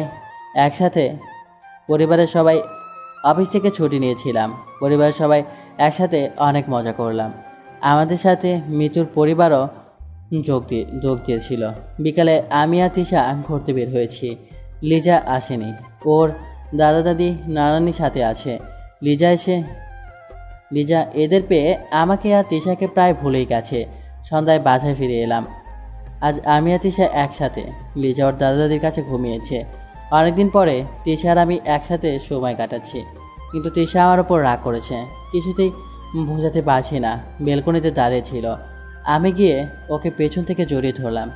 কি হয়েছে তোমার? কিছু হয়নি। কিছু তো হয়েছে নিশ্চয়ই, নয়তো তুমি এত রাগ করতে না। তুমি মিতুকে শাড়ি গিফট করেছিলে না? হ্যাঁ তো? সে তো তোমার প্রেমে হাবুডুবু খাচ্ছে। মানে কেন? তুমি যে মিতুর বস ছিলে সেটা আমি জানতাম না। মিতু বলেছিল ওর বস খুব রাগী, তার জন্য আমি বুদ্ধি দিয়েছিলাম বসকে ওর প্রেমে ফেলতে, তাহলে ও বেঁচে যাবে। কিন্তু তুমি ছাড়া আজ পর্যন্ত কারো প্রেমে পড়েনি। সত্যি তো? হ্যাঁ, কিন্তু মিতু মেয়েটা দেখতে অনেক সুন্দর। কি বললে? যদি কোনো মেয়ের দিকে তাকাও না তাহলে চোখ তুলে নেব। তাহলে তুমি আইডিয়াটা কেন দিয়েছিলে? আমি জানতাম না কি ওরা তুমি ছিলে। ও তাই? চলো ঘুমিয়ে যাই। আজ ঘুমাতে ইচ্ছে হচ্ছে না। তাহলে কি করবে? এত বছর পরেও তোমাকে বোঝাতে হবে? বুঝিয়ে দিলে ভালো হয়। তাহলে বুঝিয়েই দিই। দিশাকে কোলে তুলে নিলাম, বিছানায় নিয়ে শুয়ে দিলাম। তারপর ইতিহাস। সকালে তিশার ডাকে ঘুম থেকে উঠলাম। আজ বাবা মা চাচাচাচি চলে যাবে, আমরা কয়েকদিন পরে যাব। তাই সবাইকে ট্রেনে তুলে দিয়ে তিশা আর লিজাকে স্কুলে নামিয়ে দিয়ে আমি অফিসে গেলাম। অফিসে কাজ করছি। একটা প্রয়োজনে আমি রবিনের কেবিনে যাচ্ছি। কেবিনে ঢোকার সময় দেখলাম রবিন প্রপোজ করার প্র্যাকটিস করছে। মিস্টার রবিন, এভাবে প্র্যাকটিস না করে মিস্টার মিতুকে সরাসরি বলে দিন। স্যার আপনি? হ্যাঁ, আপনার কাছে প্রয়োজন ছিল, তাই আপনার কেবিনে আসলাম। আমাকে ডাকলেই পারতেন, আমি আপনার কেবিনে আসতাম। আমি যা বলছি তাই করেন। কি স্যার? ওই মিস মিতুকে আপনার মনের কথা বলে দিন, যা অনেক দিন ধরে বলার চেষ্টা করছেন। না স্যার, ওইসব কিছুই না। মিস্টার রবিন, আমি ওই সময় পার করে এসেছি, তাই অন্যর হাবভাব দেখলেই বুঝতে পারি। সত্যি বলে দেব? হ্যাঁ বলে দিন, দেরি হয়ে গেলে পস্তাতে হবে। কিন্তু স্যার, আপনাকে দেখে আগে রাগী মনে করেছিলাম, কিন্তু আপনি তো বেশ মিশুক। আমি কাজে ফাঁকে দিলে রাগ দেখাই, না দিলে নয়। আপনাকে যে কাজ দিয়েছিলাম পুরো করেছেন? হ্যাঁ স্যার। ওকে গুড, এগুলো নিয়ে আসুন। অফিস শেষ করে তিশা আর লিজাকে আনতে গেলাম। সেখানে তিশা আমাকে বাকি টিচারগুলোর সাথে পরিচয় করে দিল। ফেরার সময় লিজা বায়না ধরলো ঘুরতে যাবে, তাই আমরা একটা পার্কে ঘুরতে গেলাম। আমি আর তিশা গাছের উপর বসে আছি। তিশা আমার কাঁধে মাথা রেখে আছে, আর আমাদের মেয়ে লিজা আমার কোলে মাথা রেখে শুয়ে আছে। এই মুহূর্তটাকে খুব এনজয় করছি। জীবন থেকে অনেক সময় চলে গেছে এই মান অভিমান নিয়ে, আর সময় নষ্ট করতে চাই না। বাকিটা জীবন সবার সাথে কাটিয়ে দিতে চাই। আমরা পার্কে বসে গল্প করছি, তখন দেখি রবিন আর মিতু পার্কে এসেছে, আর রবিন মিতুকে প্রপোজ করার প্রস্তুতি নিচ্ছে। তিশা চলো। কোথায় যাবে? চলো, গেলেই বুঝতে পারবে। আমরা ওই জায়গায় গেলাম। আমি তিশাকে দেখালাম রবিন মিতুকে প্রপোজ করছে। মিতু ম্যানেজার বেচারা কত কষ্ট করে প্রপোজ করলো। আমাদের দেখে, আপু তুমি? হ্যাঁ, ঘুরতে এসেছিলাম, দেখলাম ছেলেটা তোকে প্রপোজ করছে, তাই দেখতে এলাম। ছেলেটা কে? কলিগ। তুমি জানো কিভাবে? স্যার আপনি এইখানেই? এইভাবে আমি তিশাকে বললাম। মানে? ওরা আমার অফিসেই কাজ করে। তার মানে কতদিন ধরে চলছে এসব? আগে শুরু তো হতে দাও। আমি সাহস না দিলে রবিন আজও বলেই পারতো না। তার মানে অফিসের কাজ বাদ দিয়ে লাভ ফোরের কাজ করছো? আরে না, শুধু ওদেরটা। আর মিতু বেচারা তোমাকে অনেক দিন ধরে তোমাকে পছন্দ করে, বলার চেষ্টা করছে, কিন্তু বলতে পারেনি, তাই বেচারাকে গ্রহণ করে নাও। রবিন আর মিতুর ব্যাপারটা শেষ করে আমরা ফিরে এলাম। কয়েকদিনের মধ্যে সব কাজ শেষ করে নিলাম। তিশা ওর চাকরি থেকে রিজাইন করে নিয়েছে। আমি বলেছিলাম চাকরিটা করতে, কিন্তু করো না। এবার বাড়ি ফেরার পালা। রবিন আর মিতুর বিয়ে ঠিক হয়েছে, খুব তাড়াতাড়ি ওদের বিয়ে। এখানে আবার আসতে হবে ওদের বিয়েতে। মিতুর পরিবারের সবার কাছ থেকে বিদায় নিয়ে চলে এলাম ট্রেন স্টেশনে। আমি ফ্লাইটে যেতে চেয়েছিলাম, কিন্তু তিশার ইচ্ছায় ট্রেনে করে যাবে। আমরা পাড়ি জমালাম আসল ঠিকানায়, যেখান থেকে গল্প শুরু হয়েছিল। আমার না কেমন যেন লাগছে। কেমন লাগছে? এই 5 বছর পর বাড়ি ফিরছি, সব কিছু বদলে গেছে। আমি কি বানিয়ে নিতে পারবো? সময়ের সাথে কিছুটা পরিবর্তন তো হবেই, কিন্তু আমাদের বাড়িটা আগের মতোই আছে। আচ্ছা, আমরা এখন কোথায় যাব? গ্রামের বাড়িতে, ওখানেই কিছুদিন থাকবো, তারপর শহরে ফিরে আসতে হবে। কেন? আগে তো গ্রামেই থাকতাম। আরে আমার চাকরি আছে না, আর শহরে থাকার জন্য একটা ফ্ল্যাট কিনেছি, যেমনটা তুমি চেয়েছিলে। ও, তিশা আমার কাঁধে মাথা রেখে ঘুমিয়ে গেছে, আর লিজা তো অনেক আগেই ঘুমিয়ে গেছে। আজ আমিও অনেক খুশি, যা হারিয়েছিলাম সব ফিরে পেয়েছি, আর কিছুই হারাতে দেব না। অনেক সময় পর আমরা ট্রেনে এসে পৌঁছালাম। তিশা আর লিজাকে নিয়ে স্টেশনে নামলাম। বাড়ির সবাই এসেছে আমাদের নিতে। আমরা সবাই গ্রামের বাড়ির উদ্দেশ্যে রওনা দিলাম। অনেক সময় পরে আমিও গ্রামে এলাম। তিশা চলে আসার পর গ্রামে মাত্র 2বার এসেছিলাম, আর আসাও হয়নি। বাবা মা আসলেও আমি আসিনি। আমি আসার আগে বাবা মাকে একটা কথা বলেছিলাম, হয়তো সেটা করে রেখেছে। তিশা জানেই না তিশার জন্য সামনে একটা সারপ্রাইজ অপেক্ষা করছে, হয়তো সেটা দেখলে চমকে যাবে। শুধু সময়ের অপেক্ষা। অবশেষে গ্রামের বাড়ি এসে পৌঁছালাম। আমরা গাড়ি থেকে নামার পর তিশা চমকে গেল। এসব কি? বুঝতে পারবে, আগে ভিতরে চলো। বল না। আগে ভিতরে চলো, গেলেই দেখতে পারবে। আমরা সবাই ভিতরে যেতেই তিশা বাড়ির ভিতরে ঢুকে অবাক হয়ে গেল। পুরো বাড়িটা সাজানো, মনে হচ্ছে কোনো বিয়ে বাড়ি। প্লিজ বল না, এগুলো কি? তুমি রুমে চলো, ফ্রেশ হয়ে নাও, তারপর সব বলবো। আমরা রুমে গেলাম। রুমটা তো আগের মতোই আছে। আমি তো আগের মতোই আছি। এই রুমের অনেক স্মৃতিতে পরিপূর্ণ, তাহলে কি করে রুমটা বদলাতে দেই? হ্যাঁ, শুধু মাঝখানে কিছু সময় নষ্ট হয়ে গেছে। যা চলে গেছে সেটা তো আর ফিরে পাবো না, কিন্তু এখন থেকে বাকিটা সময় একসাথে চলবো। এখন ওইসব থাক, আগে ফ্রেশ হয়ে নাও। আমরা ফ্রেশ হয়ে নিলাম, তারপর তিশাকে নিয়ে রুমের বাইরে এলাম, যেখানে সবাই অপেক্ষা করছে।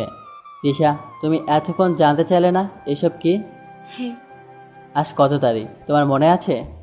তিশা আমার দিকে তাকালো। তুমি মনে হয় ভুলে গেছো। মন খারাপ হয়ে গেল। তিশা কিভাবে আমার বিবাহবার্ষিকী বলতে পারে? তিশা আমার দিকে এগিয়ে এলো, আমার হাতটা ধরলো। তোমার সাথে কাটানো 1 মিনিটও ভুলিনি, তাহলে এটা কি করে ভুলবো? তাহলে আজ কি? আমাদের বিবাহ বার্ষিকী। এভাবে মুভি আর কতক্ষণ দেখবো? আমি আর তিশা তাকিয়ে দেখি দিশা আর মিশু। মিশুকে দেখার পর তিশার মুখের হাসি, মুখটা কালো হয়ে গেল। আমার হাতটা শক্ত করে ধরলো, মনে হচ্ছে কেউ ছিনিয়ে নিয়ে যাবে। মিশু আমাদের কাছে এলো। তিশা আপু, আমি যা করেছি এতে হয়তো তুমি আমাকে ক্ষমা করবে না। আসলে মা বাবাকে হারানোর পর আমি কি করেছি তা নিজেই জানি না। তিশা, ওকে ক্ষমা করে দাও। আসলে তখনও মানসিক অবস্থা ভালো ছিল না। 4 বছর মানসিক হাসপাতালে ছিল, প্রায় 1 বছর আগে সুস্থ হয়েছে। সেই দিন যা করেছিল ও নিজেই জানে না। সুস্থ হওয়ার পর যখন জানতে পারলো, তখন থেকে ও অনুতপ্ত। আমি জানতাম না ওর জীবনে এত কিছু ঘটেছে। এতদিন ওকে ক্ষমা করতে পারিনি, কিন্তু আজ সব জানার পরে ওকে ক্ষমা করে দিলাম।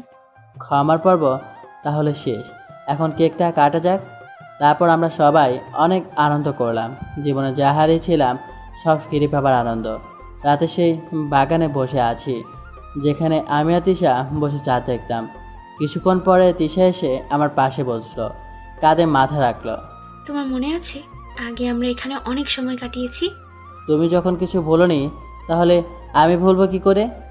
বাড়ির সব ঠিক আছে, শুধু এই বাগানের ফুল গাছগুলো শুকিয়ে গেছে। এতে যত্ন নেওয়া মানুষটা এতদিন ছিল না তো, তাই ওরকম রাগ করেছে। তোমার মজা করার অভ্যাসটা এখনো যায়নি। কথায় আছে না, অভ্যাস মানুষের দাস। এত তাড়াতাড়ি বদলায় কি করে? বদলাতে তো বলিনি, আমি চাই তুমি সারা জীবন এইভাবেই থাকো। ঘুমাতে যাবে না? অনেকদিন পর একসাথে বসে আছি, ইচ্ছে হয় না ঘুমাতে। তাহলে এইভাবেই সারা রাত গল্প করা যাক। আর সব অভিমান শেষ করে নতুন পথ চলা শুরু হয়েছে, আর থামতে চাইছে না। তো সমাপ্ত। আল্লাহ হাফেজ। আরেকটা স্পেশাল মেসেজ, আপনারা যারা ভয়েস করতে চান তারা আমার হোয়াটসঅ্যাপ নাম্বারে নক করবেন, সেটা আমার কমিউনিটি পোস্টে দেওয়া আছে। তো যারা যারা ভয়েস করতে চান, ছেলে মেয়ে উভয়, তো হোয়াটসঅ্যাপ নাম্বারে নক করবেন।